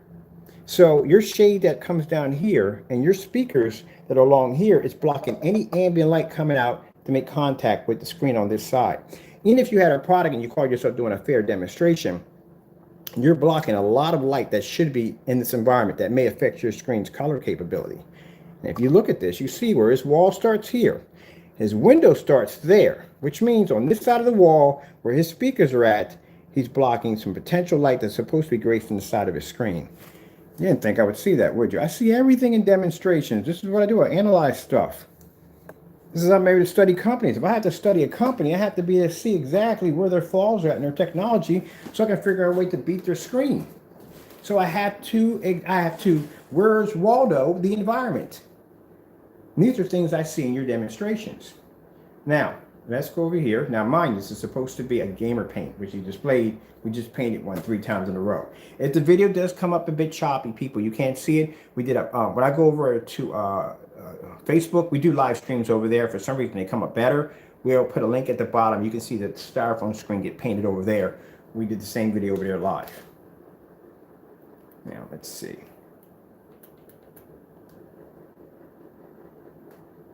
And there's the projector he's using. Epson, it's probably a 720p projector, most likely. Now, with that projector sitting that distance, where it's sitting at right now, and the size of those sample sheets, that means that image is pushed tight together. He's getting a sharper and tighter image from it due to the fact that the projector is sitting way too close to the screen. This is where my projectors sit at. Even at 1,000 lumens, they sit this far back from the screen. Look at the size of my screens. Even my sample sheets are bigger than yours. That's how I know for a fact that the light we have in here is brighter than the light you have in that little corner over there. So I know for a fact that my meter readings are going to be through the roof. So the biggest problem you have here, it's not your sample sheet size. It's not how close your projector is sitting here. The biggest problem you have here is that your screen that you so-called have, that's a gamer, doesn't match the color of the gamer we have here. Now, like I said, if he deletes the video, it doesn't make a difference. We have a copy of it. We can bring it up anytime we want. When the other customers get their products, when the company we have contracts with, they're going to display theirs. You'll be able to see that when they paint that screen out, it's going to come out the exact same color we actually displayed in the live demonstration multiple times. And you can see by the video we'll play back under that demonstration, which I'll be sending him a link to that video. You'll see that it doesn't match at all. So this individual came on YouTube, did a fake demonstration of a product he never even had to begin with. Falsified.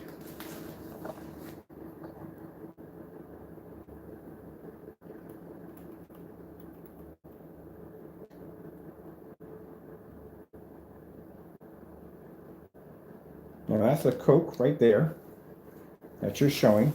Now, keep in mind, your screen's not a certified screen, is it? This right here is not a certified either, but that screen can be the certified screen.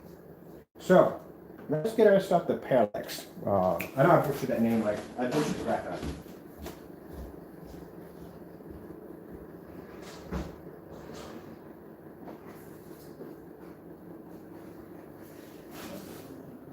That one.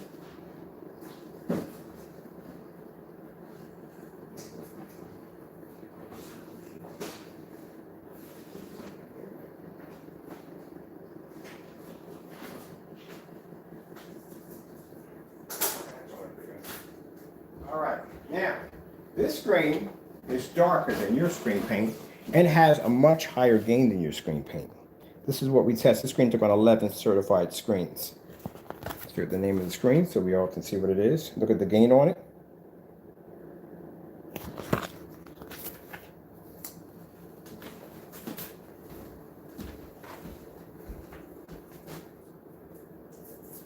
Got it right in the center because I said those have to be in the center.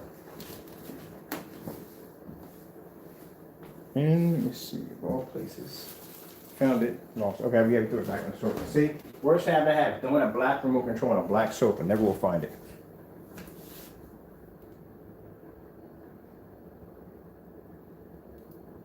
Contrast demonstrations. Getting that from YouTube. See if we can bring it up. From YouTube. Bring you guys up a little closer.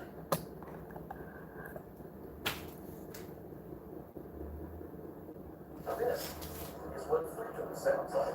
And this is what freedom smells Now mind you, your product is NIST certified. Mine's not certified yet. Enjoy 30 days of And that right there is a dark contrast screen.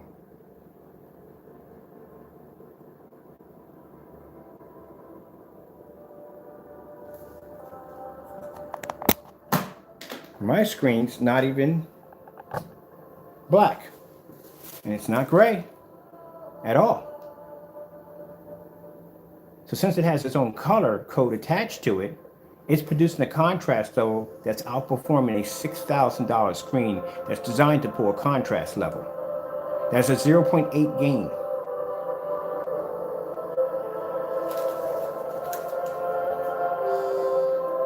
But yet in your demonstration, your Frankenstein mix is supposed to be able to produce, I don't know, whatever crap that is next to whatever the crap that is. Hello.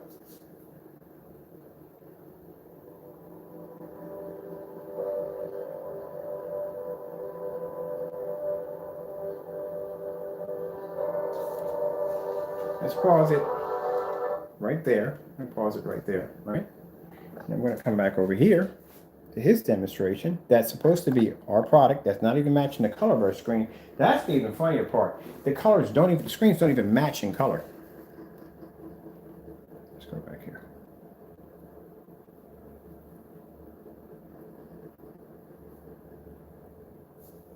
Let's go back to, hold on for a minute. Let's go back for a minute.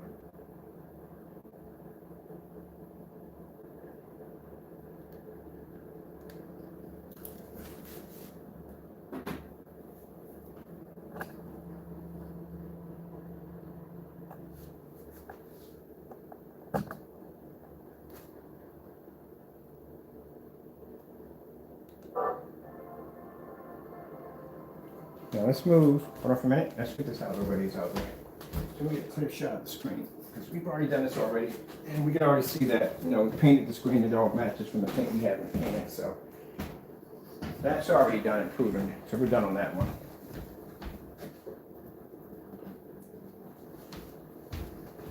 That's what that demonstration was for, to show you that what we had in the container is the exact same thing that we're displaying.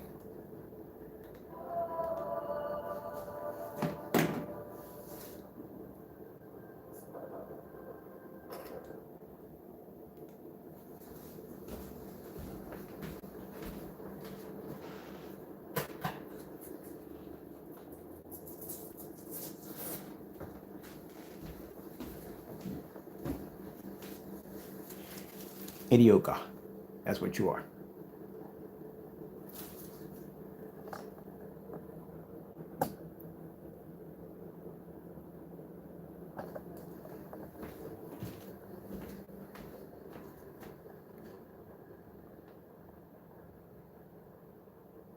Yeah, you're not smart. I told you. He's not a very smart individual. He doesn't think things through. And for those of you who come on my channel, watch me do these tests over and over and over again on all our products, you watch how these screens perform. That's why tests are very important. This is why I explained to you, I can't express enough that anybody's getting into this field or anybody who's doing anything, have your test results. Do your tests. Don't skip those tests. Because this keeps you out of the way of jerks like this who may come in and try to tear down something that you build. You know what I mean? This was what protects you. These tests, and these tests also protect you if you have to take that individual to court and you have to back up your product's performance. So this is supposed to be our product, and yeah, like I said, colors don't even match our products, but their screens are purple, and that screen's not purple.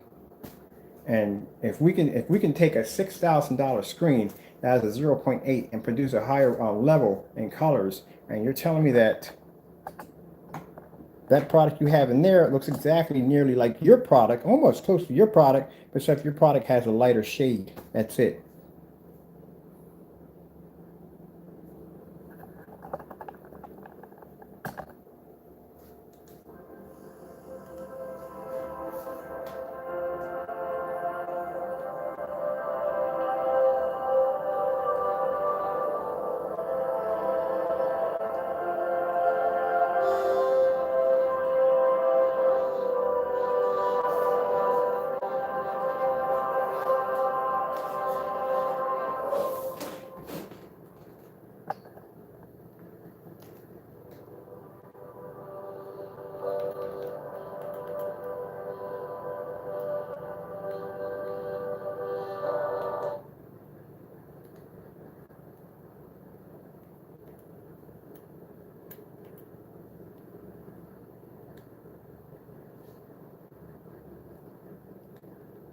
You even had to back the camera up because the screen wasn't picking up.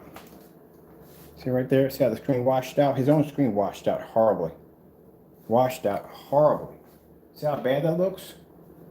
That's the reason why, if you notice when I showed you in the first beginning, why he had the screen pushed against the wall. There's no window there. The illusion that he's giving off, that the few windows that you're seeing, there's light coming from there. But if you look over where the screen is officially at next to the wall, it's pushed into a pocket against the wall, and he has items there to block any light. Because if there was a window there, that light would hit that screen and that screen. They both would have washed out at the same time. That's the reason why he had to set up like that. That's why the projector is so close, because by the projector being so close, he has a better chance of producing a better image because the image is smaller and tighter. That's why. There's little tricks he likes to use. Now, look at the difference between both of the products you have here. This is supposed to be ours. This is supposed to be yours. Look at this. Both of them are horrible. So this is not our product. You know that because there's our product right there. See, this is what you're missing from your screen. And this is what you got to watch for people. You got to watch out. Now look at the video very carefully. If you notice that when they show an OLED demonstration, they show a reflection of the black surface. So they might have a piece of black glass underneath of it. They give it that look that when that image is coming off, it's reflecting off the black glass. You'll see it over here. If a screen can't pick up a proper contrast level, you won't see that effect at all, period. Notice when you look at the bottom, you don't see any reflection coming from the fruit back to the table, from the table back to the fruit. You don't see anything. You see a little bit of it here, but you don't see it that much. See right there? Now watch this. This is how it's supposed to look. You're supposed to see a clear reflection of the fruit coming off the table, reflecting off the table, going back to the fruit bouncing off where it's positioned back to the table. You're supposed to see that reflection line right there. So I'm very thorough when it comes to my products. Very, very thorough. I have a keen eye of looking for certain things, what I need to see. See that? See that reflection line right there? There's a reflection line right there. That's what you're supposed to be looking at. That's what you're supposed to see when you watch those demonstrations. That's why I like the OLED horse, because the OLED horse shows that black background, but then it shows a different shade of black when the horse comes up. And in between that, it shows a darker shade of black. It's a combination of different shades of black. But if your screen can't pick it up, it's just going to show one long black or gray ashy level, and you're not going to be able to make out what's what. So that screen is reacting similar to your screen. which means it's probably a product that you made with black and white paint, and you probably mixed probably less or more than the other one.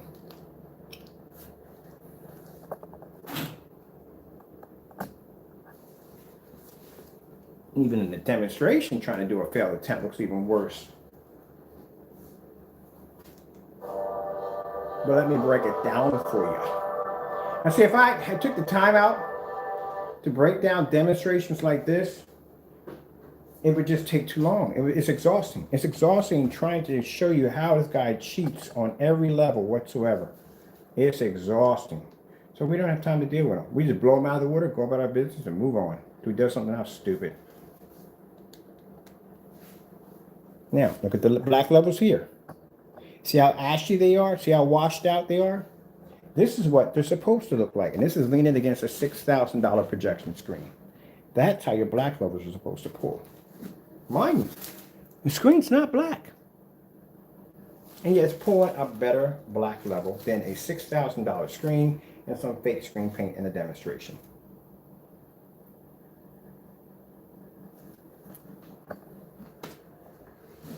That's how your levels are supposed to pull.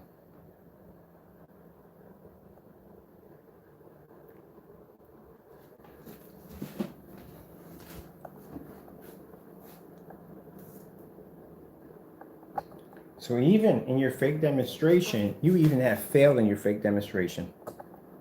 Trying to basically belittle our product, you fail, or not even our product to begin with, to tell you the truth, because you don't even have the proper screen color. Gotta get this proper screen color first. If that thing is coming close to matching your Frankenstein mix, if that's coming close to matching the Frankenstein mix, we got a problem there because our screen is not that color. And your Frankenstein mix is clearly a kind of a mid-dark gray screen. And our screen's not mid-dark. So there's a problem right there.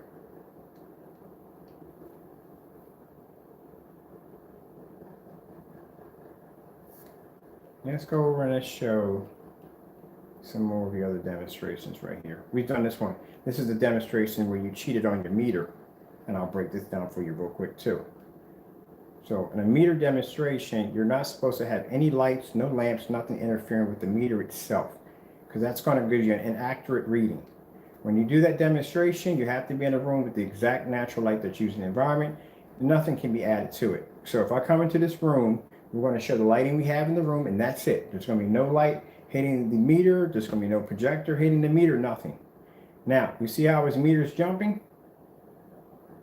The reason why it's jumping is because he has physical light hitting the screen, hitting the meter. That's why it's jumping. You're not supposed to have that light there. That lamp is not supposed to be there. Now, what you're doing is in your demonstration, you're showing that how much light your screen can take in. What you should have did was you should have took the meter and you should have stuck it on that shelf over there. The meter doesn't have to be in line with the projector. It's just going to measure the light in the environment. No matter where you're at in that environment, if you have a legit meter, it's going to pick up how much light is in the environment. So that meter should have been sitting over there in that corner. Now, if you wanted to demonstrate that your screen can take in all this light, then your meter should never be in the same place that the light is hitting the screen, because that is going to basically disrupt those settings and it's going to basically falsify your data, which means it needs to be away from all that light in order for you to get a proper reading. And the fact that your projector is in line with that meter, you're jumping it even higher. That's how you cheated in your demonstration.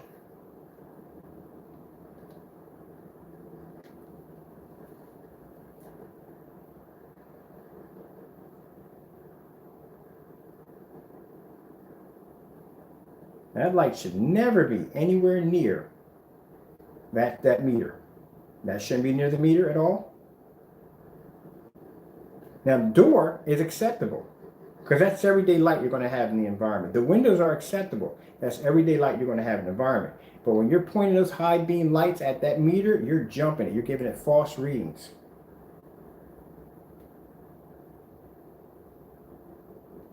Now, let me show you something here. Your screen completely washed out. Number one, we all know this is not our product already from the door. So your screen is supposed to maintain the exact same image as if you have it with the lights out. So your screen automatically washed out. So in your demonstration, You're supposed to show the ambient light you have that's in the environment, nothing added to it, nothing boosting the readings on the meter. It's supposed to be natural light in the environment. So I'll have mine sitting in the corner. And you're supposed to be to produce an image that's supposed to be crystal clear from corner to corner. This is why we're requesting a contrast demonstration from you, because if you do a bright level demonstration, your colors are going to come up somewhat good. But keep in mind, understand, my mix downstairs in the basement, which is the exact same product that you have, I can do the exact same video you just did. I can mimic your videos now because we have your product over here and we have my mix, which is black and white paint. So any demonstration you do, I can match it the exact same way. It will have the same results, the same color, everything. So you can't do that anymore. It's not going to work. So what you're going to have to do is you're going to have to display something on your screen that usually gray screens can't do. And you're going to have to display a contrast level, which means your screen's going to have to maintain those black levels. And this time, buddy boy, you can't hug the screen. You got to get back from a distance, just like you're doing here. But in this demonstration, clearly you are falsifying your meter readings. A few people I've showed this video to, they said, why in the world does he have lights on the meter? You know he's jumping the meter. I said, yeah, we know. Should never ever be sitting in front of a meter. No light should be in front of it.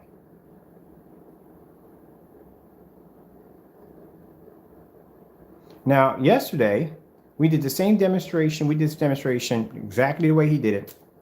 Except for yesterday, we put several sheets of white paper all over the screen, certified white screens, his products, and that image never came out looking like that. And judging by the demonstration we just saw, where you faked the demonstration on the gamer paint, it just all the more shows you how you do dirty tactics. Because if you're going to fake that demonstration and get caught, you sure enough faked everything else. And what did I say, people? Anytime that they try to display well-lit environments, they will always stick to bright colors. So we all can see right here that you already faked your demonstration. Hold on for a minute.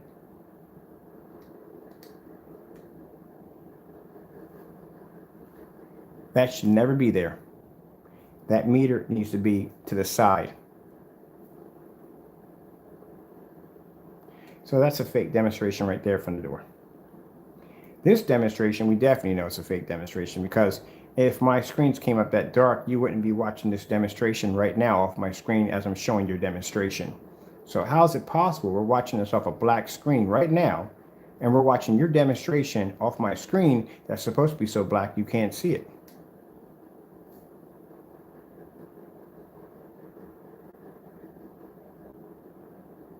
That's your Cinemax Crow. I know what that paint is right there. I told you I can make this product.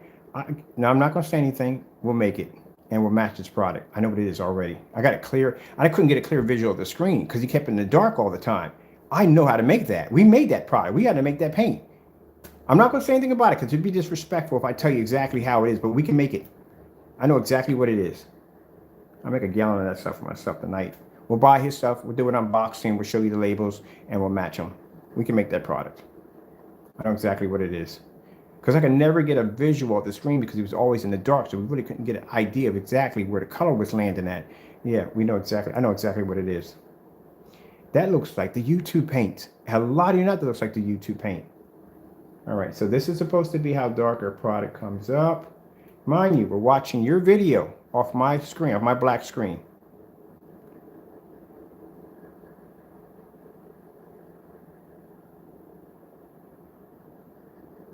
So if my screen came up that dark, oh, by the way, customer submitted a video. Thank you so much. A good friend of mine, Hector.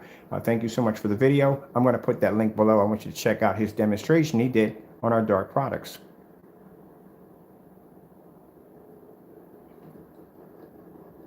Now, mind you, he's still making this demonstration long after the fellow came in from Digital Screen Media and posted 10, was it 10 demonstrations he did on our product? And he still comes into the same black screen. This is all he has. Some people, when that's all they have, that's all they have.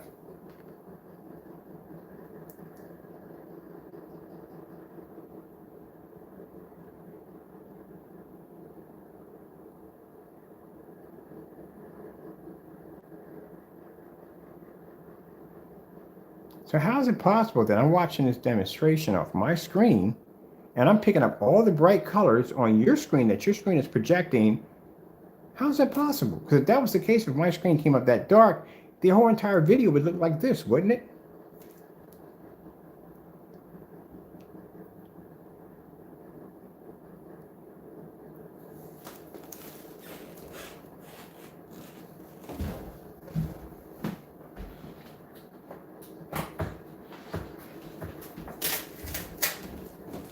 Man, I'm telling you, things don't add up with this guy. It's very deceitful.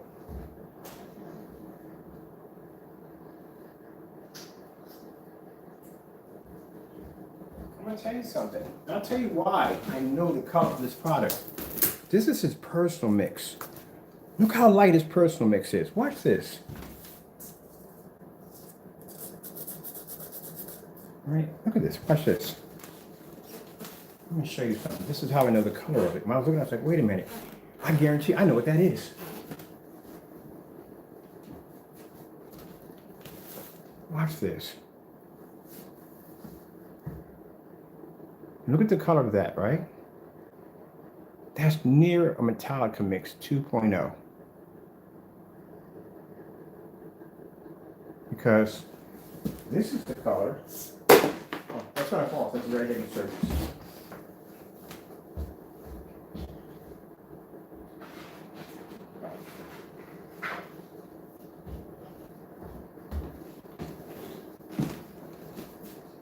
That's a Metallica Mix 2.0.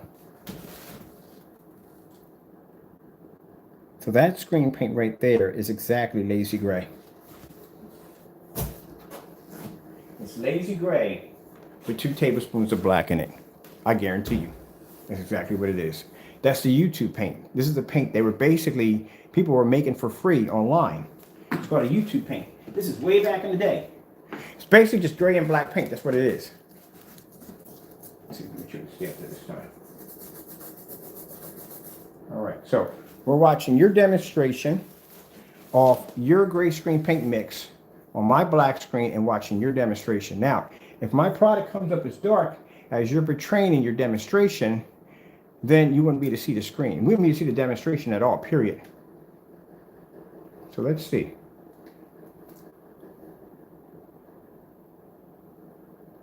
But yet your screen is fading on my screen while watching your video.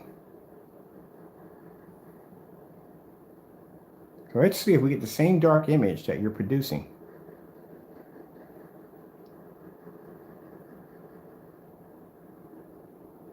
Yeah, man, I'm telling you, it's easy to out this guy. It's really easy.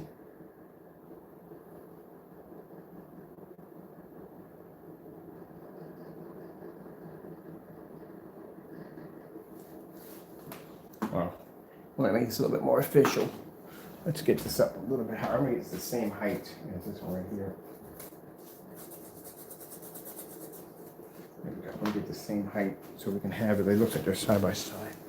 That's what I want to do.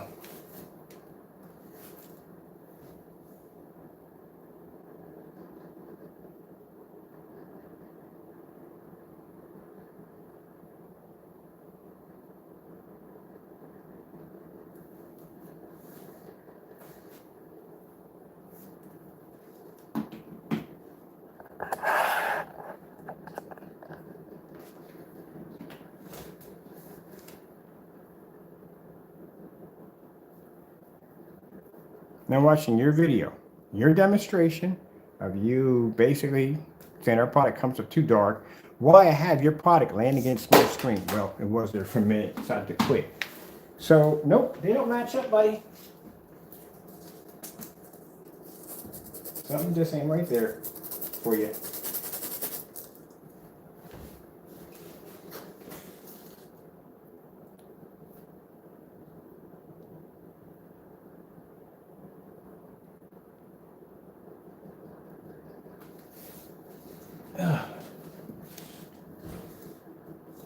And this product is very light.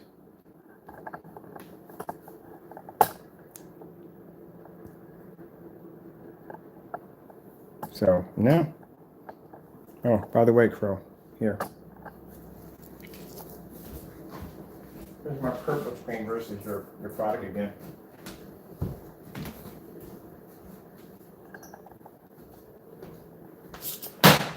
He doesn't want to stay up there, trust me. I wouldn't want to either. Let's try it again.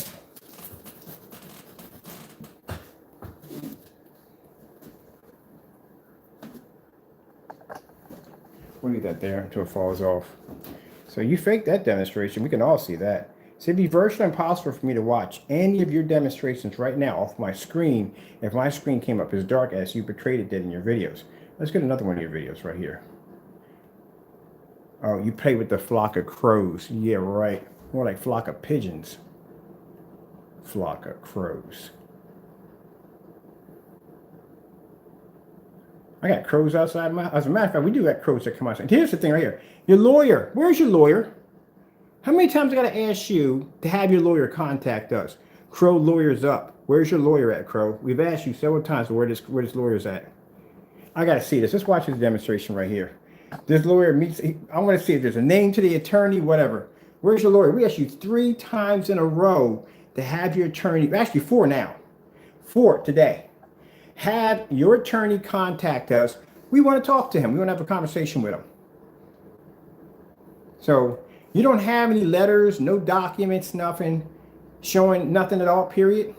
You just have a scene of you in the backyard with a stranger having a conversation, him posing to be a lawyer. So we need that individual to contact us. We dubbed this video too. So let's see what he shows.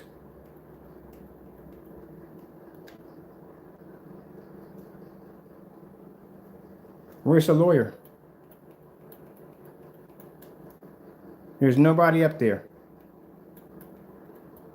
Do you drink turpentine? Literally, do you drop 2 ice cubes and some turpentine? There's something wrong with your head.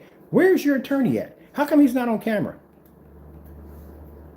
So let me get this straight. You got somebody that's not even on camera. They're sitting in the background. You guys are having this conversation. Yeah, get your fake attorney to contact us. Or we'll contact you again. I'll contact you the hard way. Again, like I said, we know your whereabouts. I know where you work at. I know where you go, everything. I hired an investigator because, like I said, when we go to court, I need somebody to come to your house and serve you. You've got to be kidding me. You posted this? Really? You posted this. Where is the attorney? All right, look. Let me explain this to you one more time. The person you had in that video, have them contact us.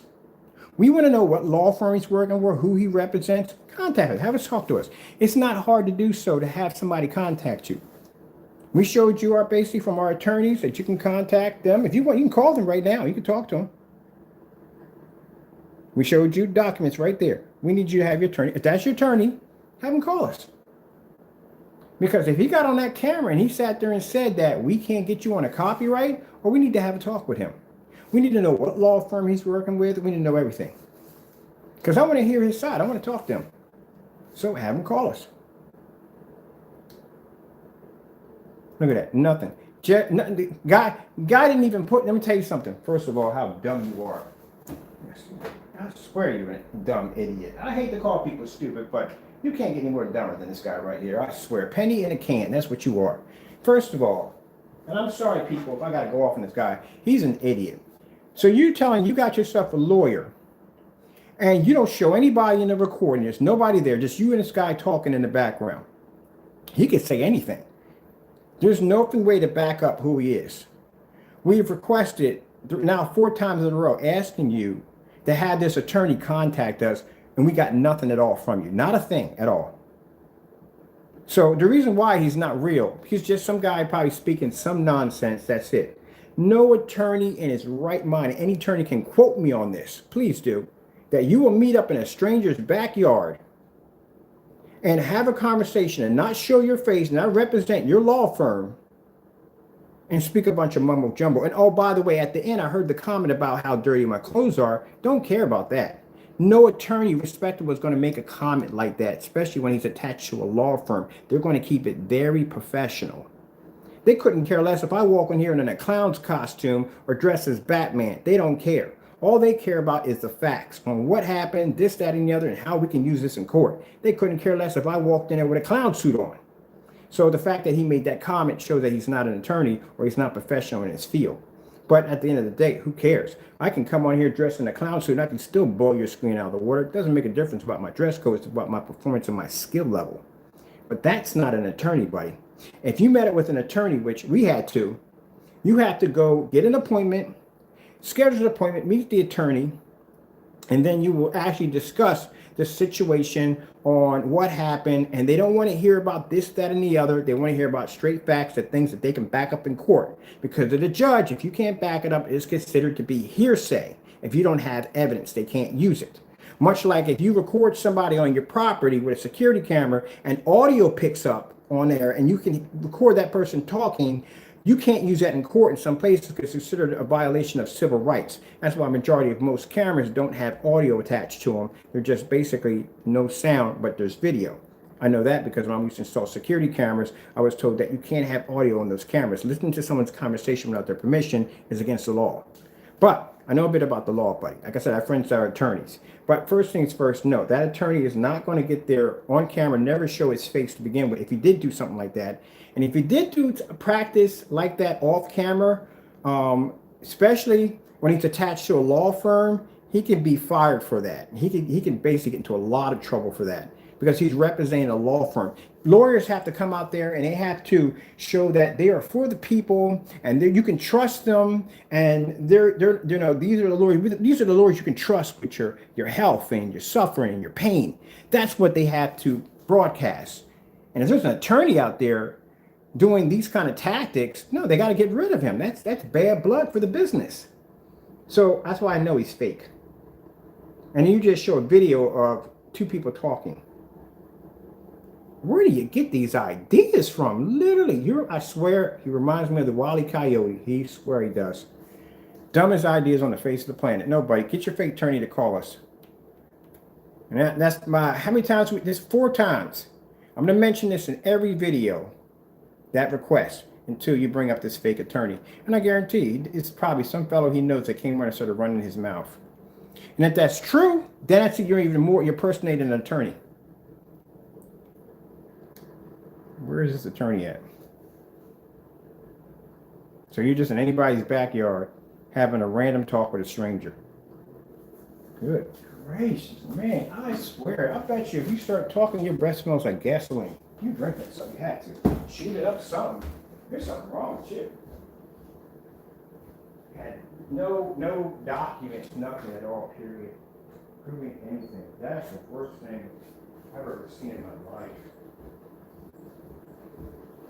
See, you messed up several times.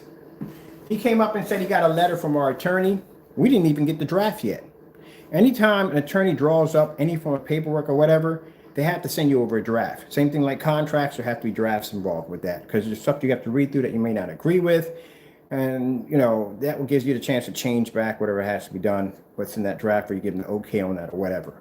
They can't just basically just draw up paperwork and send it out without you looking over it first. So when you were showing off we contacted you. We can't contact you unless, you know, I get the draft. These are my attorneys. This is the attorneys that's going to represent us. We're going to basically have them represent us to take you to court and sue you. There's this address right there we blocked out. This is the letter we sent to you that you got. This is the letter that you ignored. So when we go to court and I show the judge that, look, we sent them out this letter warning him what's going to happen. He ignored it. And these are the videos afterward that he continued to do against us. You're done. And that's a lawyer, a real lawyer who wrote this out.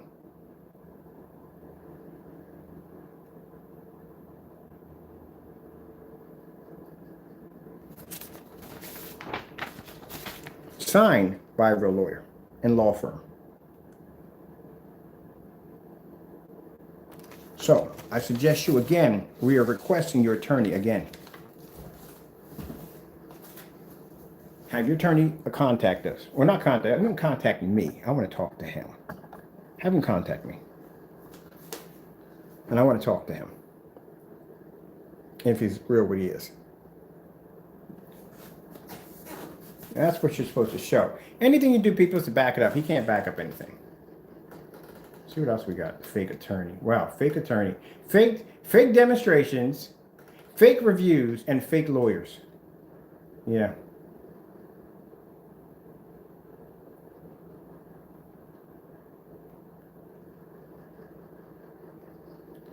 You're going to be doing a lot of product demonstrations when we get done with you. Roger. Oh, we know about Roger. Roger has issues. We ignore Roger. I was a child. We don't ignore him. He doesn't do anything right to begin with. Roger does the same demonstration you do with the same black paint and dark environment. So, no, we don't bother with Roger. Unbox and review. We have that product right here. And we made it. So here's another thing too. Using a light meter to test the difference in lumen between so and so and so. This is another funny one. This is my house when I moved into it before I came here, before we had to set up the screen. For some reason, Crow did not know that we had a window there to begin with. Anyone who watched my demonstrations and saw me remove a 100 and what was that screen? 150 something? No, 158 inch 235.1 screen off my wall and take it into the next room, which we painted that screen several times. Notice that there was a large window right there. I even said it. I said when I moved here, I had no place to put a screen, and that room was the only place I could put a screen at. And because the room was so small, the only thing we could put in the room was ultra short throws or short throw projectors in there. So that's where the theater room went at, because the kitchen literally is so big that I can have the living room and I can have a dining room in the kitchen, which I never used to begin with. I just eat on the deck sometimes or eat in the next room, but that's neither here nor there. So we use that as a theater room. That's what it's being used for. So the fact that there's a window there is no big deal. So when you're talking about, well, he has to do a meter test, buddy, we're outside doing demonstrations. There's more light outside in my demonstration there is in that room, which you're going to find out today, how much light physically is outside. As a matter of fact, we'll do a test in here to show you how much light we have in here, and then we'll go outside and show you how much light we have out there. There's more light out there. So for you to use that by saying that, oh, well, he's skipping light demonstrations. Are you kidding me? We have screens that pull up in images over here, over here. I've had screens next to my kitchen window out there. We got two screens out there, 180 inch downstairs. We got screens upstairs. We got screens out in the front. Are you talking about meter tests? Are you kidding me? That's why when I bought about meter tests anymore, you're not saying a thing about meter tests at all. Your mouth is shut. You know why your mouth is shut? Because we have an official meter in the next room. And we're going outside today. And that's why you're not talking about it. You're not saying, oh, I accept your challenge. I'll see you out there. Blah. You're not getting none of that from you. Not a thing. Where's all the talk at now? Where's all that trash talk you're running your mouth about? Meter this, meter that. You're not talking about meters no more. You changed the topic now. You're going to make fake demonstrations about products that you don't even have. So now you're going to change the topic and embarrass yourself even more. Where's all the meter talk? Oh, there's no more meter talk because we have a meter now. Now you got to be outside. Oh, he's an idiot. Oh, by the way, Crow, that's what a dining room set looks like right there. Not that whatever IHOP table set you got going on in your freaking dining room. That's the dining room set right there. I had that upstairs in my attic. I got to get rid of that thing too. I would give it to you, but it wouldn't fit in your apartment. Now that's a low blow right there, but you deserved it.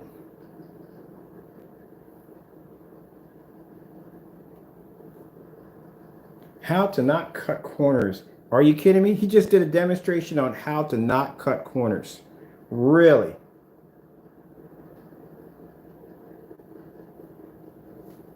How to not cut corners. And this is an individual who has a video of him making a black and white product for free that he deleted from customers.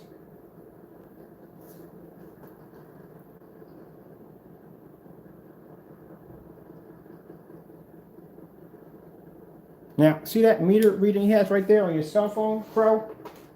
Get rid of that. That's not an official meter.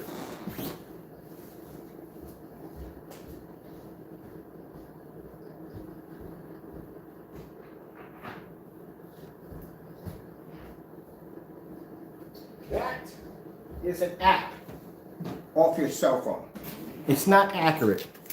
This is official. These are certified. It's a certified meter reader. Go and look it up on YouTube. It's actually one of the number ones right now, meter readers that they have. It's called Dr. Meter. It's one of the number ones. That's why I bought it. This is what an official meter reader looks like. If you ever want to look at one, this is what they look like. These are ones they use for professional projection screen setups. You get a nice little case with it, instruction book. This is what it's supposed to look like. Not an app off a cell phone that can be inaccurate. And on this one, which I like about it, I can also store my data. So I can hold it and store data, information, stuff like that when we do tests. And I can actually have I can print this out or hook this up to my computer where I can go in and keep a record of all my different measurements. So this is the real deal right here. This is a real light meter right there. That's the real deal right there. Not that one. That's fake. So buy the real one. We're using a cell phone app. A cell phone app can be inaccurate.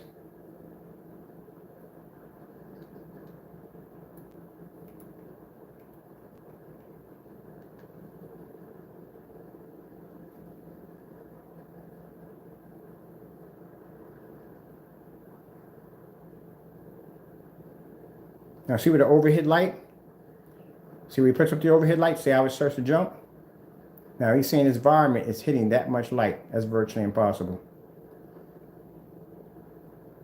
And you're not supposed to have it right next to the lamp. Again, you just screwed up. You don't have it next to the lamp. You put the meter in the corner. It's not supposed to be in direct light, because if it hits direct light, you're going to jump the meter. Where you said not cutting corners. You just cut corners just now when you just did that demonstration. Now see where it's at? Where the light's hitting? That would be what he's picking up in the environment. That's where it should be sitting right there. The minute he picked it up and he put it up near the light, watch how the meter starts to jump as it gets closer to the light. That's what he's picking up in the environment. That's the actual reading. Now watch when he picks it up and he puts, see the light over top in the camera? Watch when he brings it up. Watch how it starts to jump. You don't use a meter reader like that.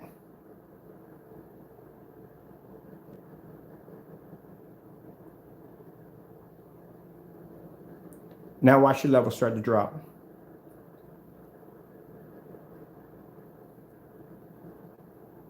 And drop, and drop. There you go. There you go. That's your accurate reading on what your screen, your light is picking up on your screen.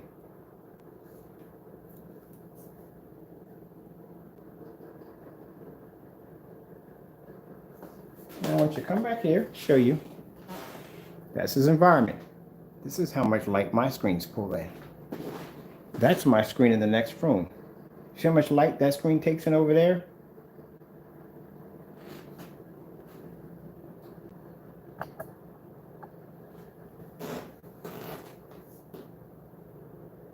You're gonna lose so badly in this demonstration. My living room pulls in more light than your whatchamacallit. Look, that's all the light you have in there, right there.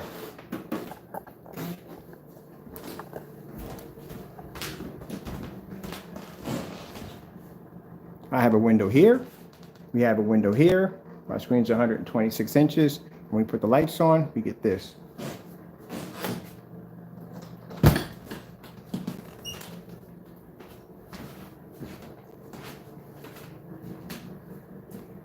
And my screen sits in windows. We can even pull those blinds back if I want. That's how much light my room generates.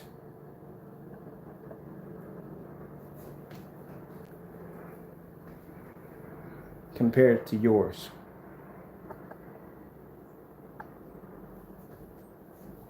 And you only have how much? You have only like something like 20. That's it. That's all you got. Do you have any idea how much that one window in there generates? I have lights. I have windows where my screen's at.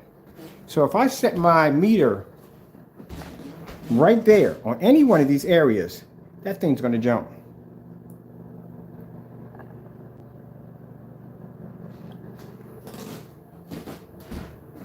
And we're going to be outside. And you got to maintain a star field outside. That's going to be really, really rough for you.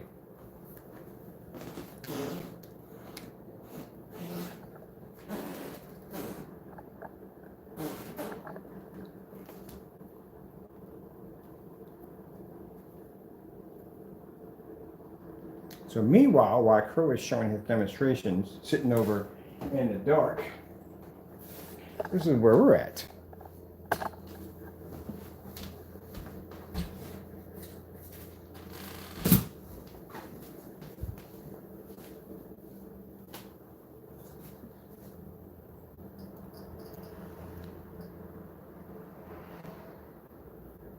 For bathroom motors,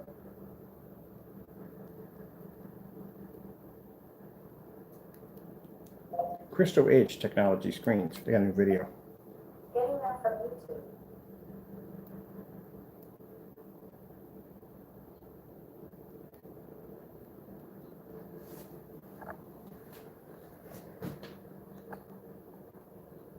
Hey, I was going out there first things first. My name is Kenneth Burr. My company is Crystal Edge Technology Screen. We now have what's going on with this. As soon as this person does that challenge or we walk out that challenge. But until then, we're going to go outside. I'm really like to get that meter on the door and stuff to see how much light we're using. All right, so let's see what we got. So while you're inside worrying about your light, that's where I'm at. That's why I play at. I'm outside.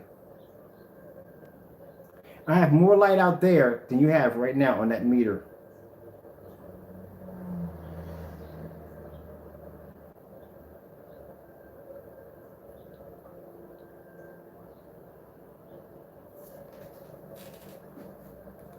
Let's go get another one.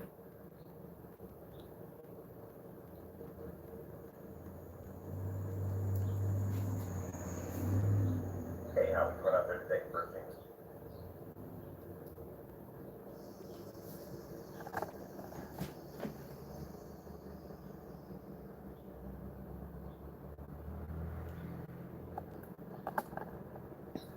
And you're talking about inside light, buddy, where I'm at, we ain't got no windows, no walls, no roof, nothing covering the screen at all, period.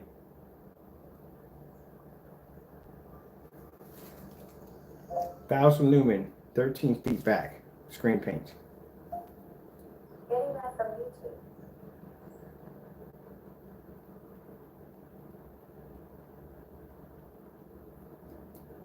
I'm gonna bring up one of my whatchamacallits. Now, fake the demonstration, fake the meter test, which is, man, no. Can't have lights near your meter, man. Can't have those up there. Oh, saloon. 13 feet back, 1,000 lumens. Getting that from YouTube. We gotta put it in. She's not gonna be able to bring it up. Let's go to a search. Oh shoot, I got stuff coming in today too. My battery should be here. I hope my battery gets here because man, I gotta see what we're pulling in this place. And I guarantee it's much brighter than yours. Way brighter than yours. Let's see, let's go back to. I like how there's so many brings this up much better. 1,000 lumens. Oh, he's going, when we get done, come on, you people, you know how I get when I get equipment. You've seen some of the crazy stuff I do, right? You think this meter, we're going to do a lot of stuff with this meter and its products. We're going to be out there doing all kinds of stuff. Yeah, you're going to be out quite a bit. Matter of fact, I'm going to paint that, when we get your product over here, we're going to paint that on a 150-inch screen and display that under the deck outside and throw those meters up. And we're going to be doing all contrast demonstrations because no point in doing a light demonstration because your screen's designed to pull up light colors. So we're going to do contrast demonstrations only off that screen.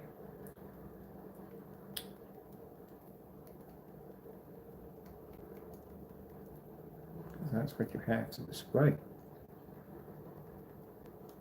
Lumens. Getting that from YouTube. Yeah, I was here doing some research on those meters. Doing research on how to get bigger, well, I want bigger ones. I want stationary ones for the backyard. If I have stationary ones in the backyard, like in each corner, I can get an accurate read on how much that yard is pulling in. So when we go out there and do test demonstrations, which we need that for the sun killer technology or the new technology we're working on, we have to have bigger meters out there to hit up more space. If I'm doing a 150-inch screen, I need a meter out there that's going to measure a 150-inch screen of how much light is actually in contact with that screen. So we need those bigger meters. So we're going to expand. We're going to get more of them.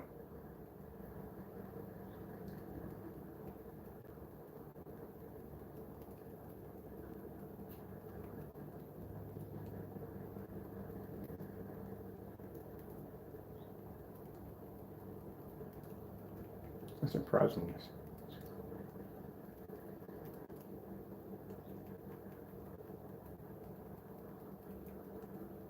And I'll show you another demonstration that he hasn't done either. But you're not going to hear much from him. Because, you know, we're just going to keep pressing on this meter thing. And he's not going to do anything else after that. He's not going to go near it, do any more demonstrations or anything about involving meters. He's going to stay far away from that as possible.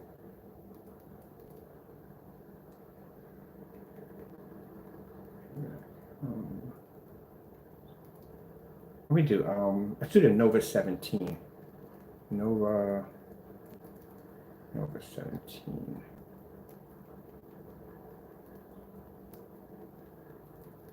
Clear space.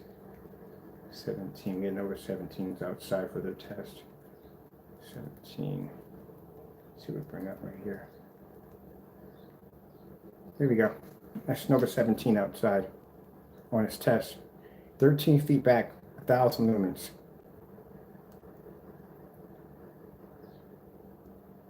So we had one screen to do today. We're going to have to do the demonstration tomorrow. The last test demonstration for our new advanced ambient projection, black gold Nova. This might put right there. 1,000 lumens. 13 feet back from the screen, Crow. No problem.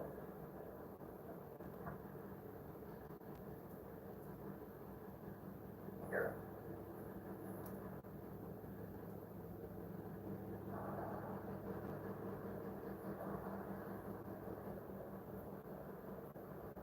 Live demonstration. No problem whatsoever. 1,000 lumens. So keep in mind, if you want to put in the complaint about, oh, how he's using a 5,000 lumen projector, every last screen paint we have has passed 1,000 lumen test in order to earn their labels. There's a star field demonstration right there, Jamie, right there on 1,000 lumens, 13 feet back outside. How much light you think we're pulling up outside right now? Way more than your apartment. And you can see where the awning's not touching the screen, it's actually not over top of it.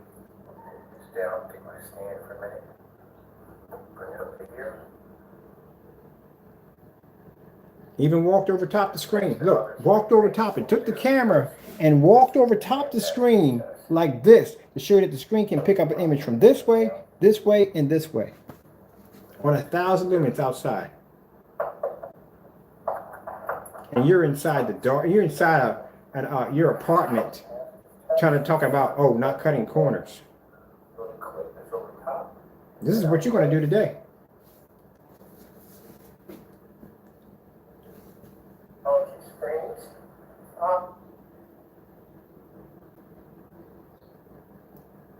Screen that we develop and make have to go through these demonstrations, these tests. This is the final test that all our screen paints have to go through in order to earn the labels. This is an everyday thing for our product. Something that some people may consider to be a big achievement to them is a usual everyday thing. And you're sitting up there in the dark, in some dark apartment. Starfield screensaver. Yep. Anytime you test the screen outside, Jamie. And that screen's overlapped, which means it's not fitting the screen correctly. It's overlapping. It's 13 feet back, which means we give it a screen size of 100 inches. That's why it's bouncing off my railing. You just can't see it because the light's washing it out. The only thing you can see is the screen picking up the black level. Screen would wash out here, no time at all. Your screen would wash out. My mix would wash out here, no time at all. And you're talking about doing demonstrations inside your house with a meter. Please. That's me outside on my 135-inch screen on a 1,000 lumen projector.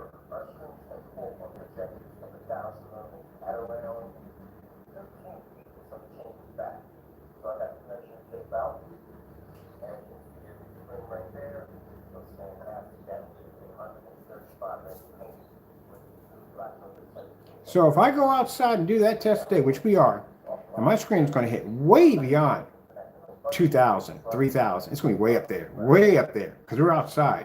And I'm doing these demonstrations on 1,000 lumen projectors at 13 feet back, and we're maintaining images like that on a black screen.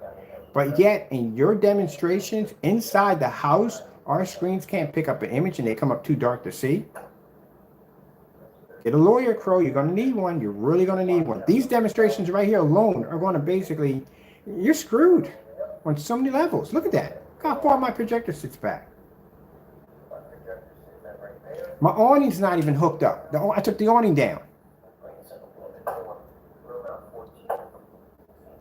14 feet. Let's see where our video comes up. Hold on. Showing the time of the day. Like a little gamer. That's a tip for I could set that meter anywhere in that environment. You have any idea how that thing is going to jump? It doesn't make a difference. We don't even have a roof over top us protecting us. Think about that. You're in the dark in your apartment with a roof and walls protecting your screen, and I'm out there and I got nothing protecting my screen at all. No roof, no walls, no windows, nothing. On a 1,000 lumen projector. And I got the projector pulled back, I think it's 14 feet in that demonstration, which means a projector that has 600 by 800 res, I have beyond maxed out my pixel count, which means that image should be distorted, especially being on a black surface, but yet you can see it.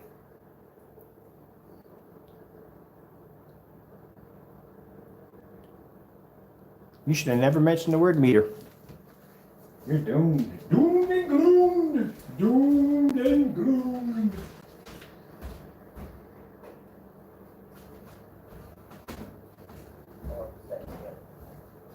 You're about to get feathered and tarred, Crow. You're about to get feathered and tarred when I get done with you. 1,000 lumen projector, 14 feet back. No ceilings, no walls, no doors, nothing. And my screen's 135 inches. So I took that projector and expanded. Because remember, these projectors are old. They can only do 4.3. So my projector is actually filling up a 135-inch screen on a 600 by 800 res.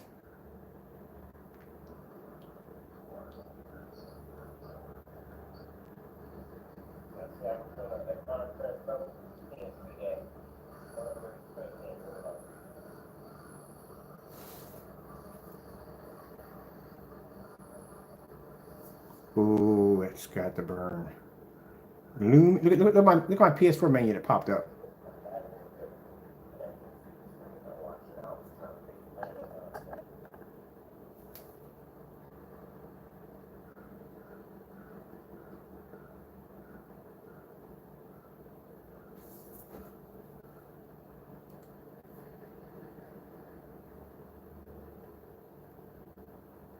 Paint on demonstration, paint on demonstration. Look, that's when you were talking all that trash about 12s. Was it 12s? You said 12s? Yeah. Look at my orders from my 12s. See all them orders? See how stacked that table is? All that campaigning about my product, this my customers know my product work. If not, I wouldn't be selling large quantities like that. So for those videos that you put out to try to make my product look bad, it doesn't work. My product sells regardless because I had the test to back it up. I'm outside with a 1,000 lumen projector producing an image with no protection whatsoever, and that image is coming up crystal clear with no problem. But you, on the other hand, are cutting corners every chance you can get. And you got a nerve to sit there and do a video about cutting corners. You were just hugging your screen a couple of days ago trying to show off a contrast level by sitting that close to the screen. If that's not cutting corners, I don't know what isn't. That's my ship out dates. For those who don't know that, those are ship out dates. So I told you we record our ship out dates for our customers because I want my customers to know that their products are being taken care of. Outside 1,000 lumens. Another one. Okay, I'll do that first. Yeah, I'm trying to get this started right here. 1,000 lumens outside. 13 feet back. Look at my screen.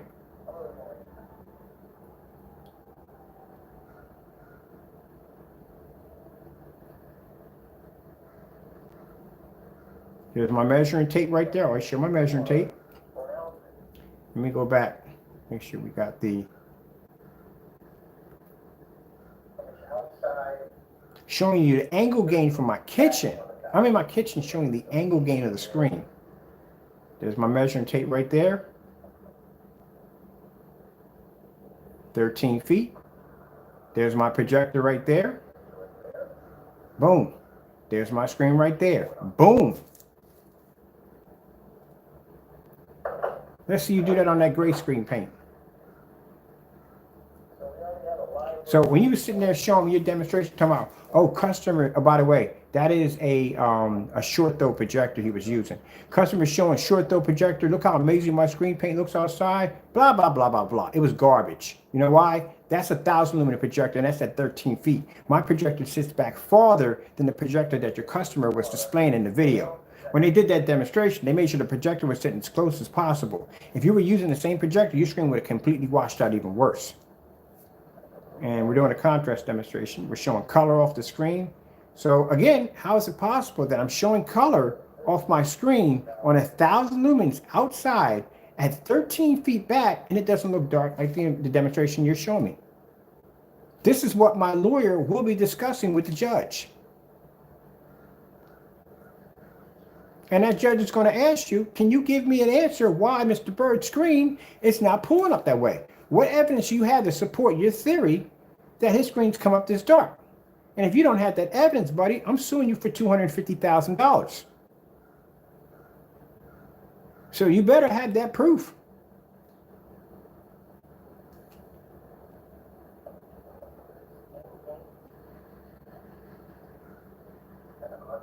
There's my angle gain right there, 190-degree viewing angle. Boom, right to the side. Go back over to the other side, switch it up. Boom, there you go, do it again. Yeah, I'm suing you for $250,000. And you can say you don't have the money. I know you don't have the money. I want to slap a heavy lien on you, a very heavy lien. Which means in that lien, I have rights, which means I can garnish, again, your income tax check, both you and your wife. I can take your money. If you have a car that you own, I'll get that too. Motorcycles, anything. It's all mine. So keep in mind, so you get a clear understanding.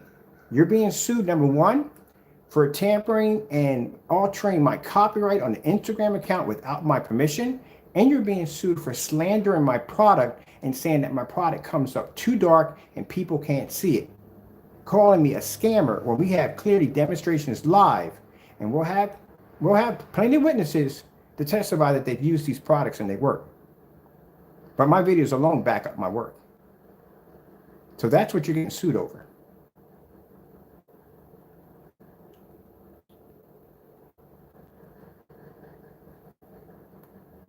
Here's the demonstration of, what was it? Yeah, the gray screen outside. This is the gray screen outside we did? No, that's something else. This is that silver paint we made. Oh God, that stuff gave me, almost killed me. That stuff nearly killed me. I would never ever touch that stuff again. Made my heart rate go through the roof. That stuff is horrible. Now, mind you, it's not meant to be used for screen paint, never. It's used as a detail paint for decorating for artwork. That's what it's used for. But it's not. I wouldn't paint that, all of that on a, oh, good gracious, kill yourself. Not worth it. It's not made for that. It's made for detail art. Like say, if you want your baseboard to be silver, or you want detail like in your furniture, that's what that's used for. But it's not made for you to paint that on a 150-inch screen. You kill yourself with that stuff. It's too potent. It's too strong. It's like trying to paint your entire wall, your screen with oil-based paint. Remember how oil-based paints, how strong they were? Yeah, you don't do so. You'll kill yourself. And that's when I opened up that container. I was like, oh, this is not where I should be at. Like I said, but I don't put it past them. Anybody that's going to accuse somebody of having COVID and coughing on their packages to try to hurt their customers, you can't trust a person like that. And he actually made that comment that when I was coughing in one of my videos, that I basically had COVID and I was coughing on my packages. And that's a dirty thing to say about somebody. I mean, it's really dirty. That's very, very dirty.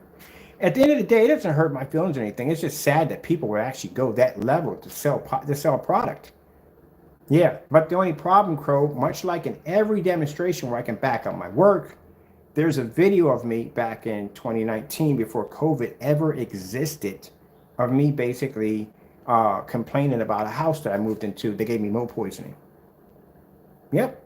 I even had the test results from the lab results from the company that came in and tested the property. That's why I had to move. And when I got here, my coughing started to recede a little bit, but then at that particular time I had a relapse. And because I couldn't get my medication. And now I have my medication, you can hear me talking, have a conversation with you, there's no coughing on the camera, blah, blah, blah, blah, blah, da, da, da, da, da, da. because I have my medication that helps me be able to control the disease that I actually got from breathing in the mold that scarred my lungs. So yes, my breathing is much better now, and I can on camera much better. But like I said before, when it happened, I couldn't get my doctors and the thing with COVID, and I'm transferring over to a new doctor and my paperwork, and I couldn't get my medication, and I got real sick. So now I can breathe a little better. So that's the reason why I went out and got my shots, because I need to see a doctor to get the okay to get the shots to protect me from COVID. And even through all that, I had to put up extra protection on everything, which means no one could go through my house, no one could do this, no one could do that. All my containers, everything had to be washed coming in and out until I got a chance to get my medication back and get an okay from a doctor to get my COVID shot.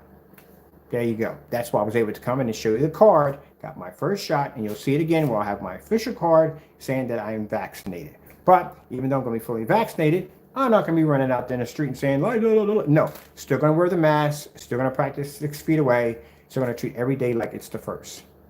Just going to be a little bit more safer, that's all. So when you make statements like that, that's a nasty thing to say, really nasty thing to say. And that's why it doesn't put it past me, and I'm not shocked on some of the stuff this guy does. It doesn't shock me because this is how he is, But that's how people are. Well, people, I got to get in here because we got to start getting our packages ready to start shipping out the paint to customers who actually are going to have the product, not someone who claims they have it and don't have it. And you'll get a chance to see the packing process. I can't wait to test out that black shrink wrap, That's going to be really nice. Actually, my kitchen's a mess now. See the new gallon containers? Are they sweet? They're nice. I wanted something different. Like I said, when we ship out a gallon, we had 4 quarts. That's a lot of work. Then you got to pour it out for another one, and you got to pour it out for another one, and you got to pour it out. So it's just so much easier just to have the gallon sizes. So you have it all in one, you just pour it out, and then you're good to go. And we have to do 4 of these in waste containers. We just use these right here. Oh, and these right here, they're not going to be on gold. They might be on gold. Let me see something for a minute. Because the gold I was having a problem with, it was smearing a little bit. All right, that's good.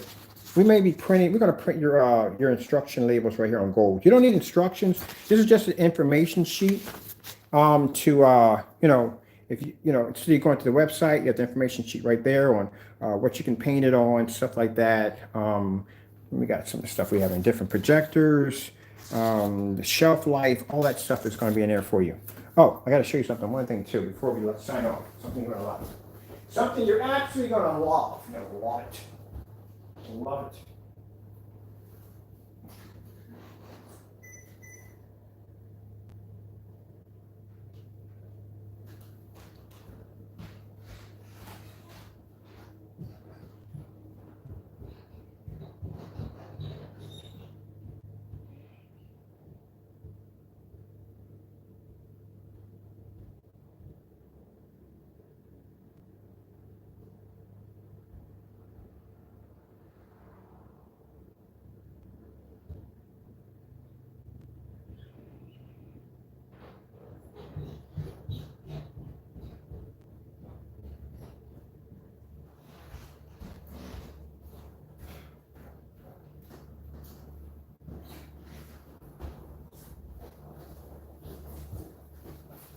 I'm back.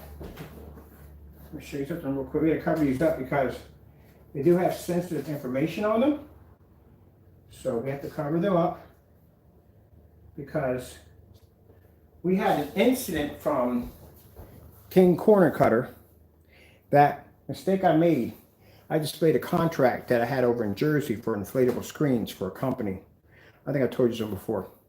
And the fellow came out to the house and went in and checked out the material, gave us an inflatable screen to do. Did the inflatable screen, they liked it.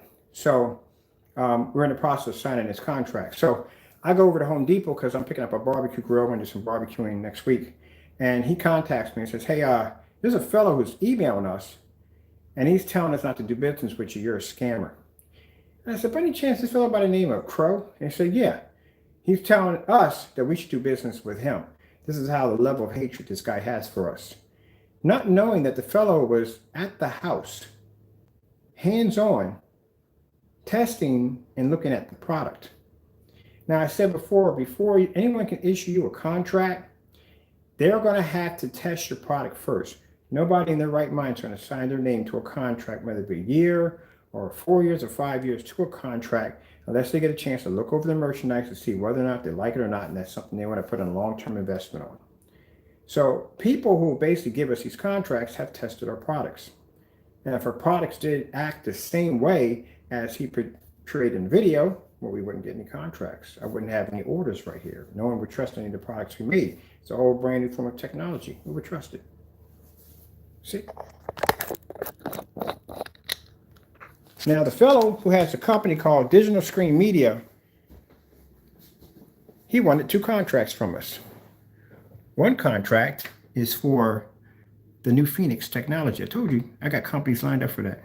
And the other one is another agreement contract drawn up for the Signature 17 and soon to be a Signature 19 screen coming out. That's the acoustic screens. We don't make those anymore. They make them. They distribute those. So these are the gold contracts we're having now. We had another contract coming through very soon. Not going to say much about it. The person saw the video, saw the screen paint where we're displaying, liked what he saw, placed an order for the product.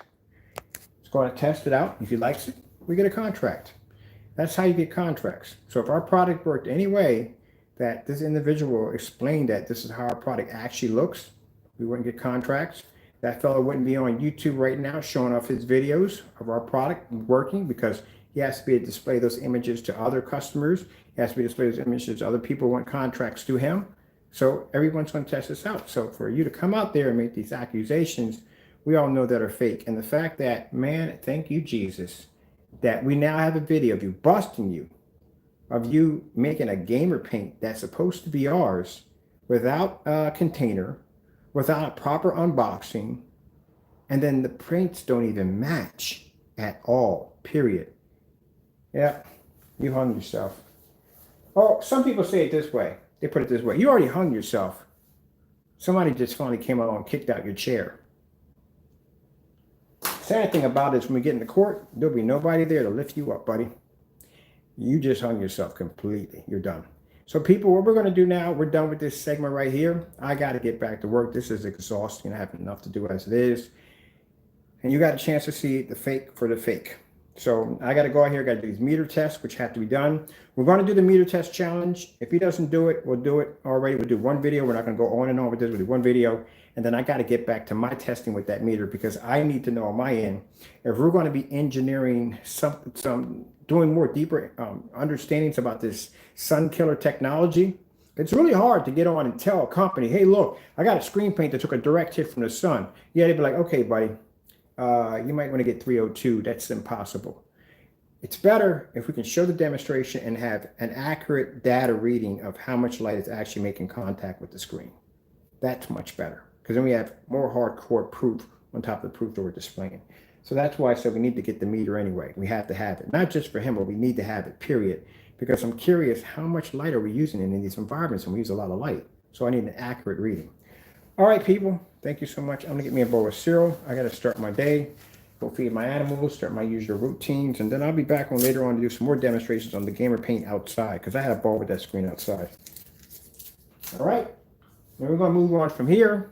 We'll do the next demonstration, or we're gonna do the demonstration with the meter. We'll get all that done. And then we'll go back to whatever we have to do until he pops up with something else even dumber that we got to embarrass him again on YouTube.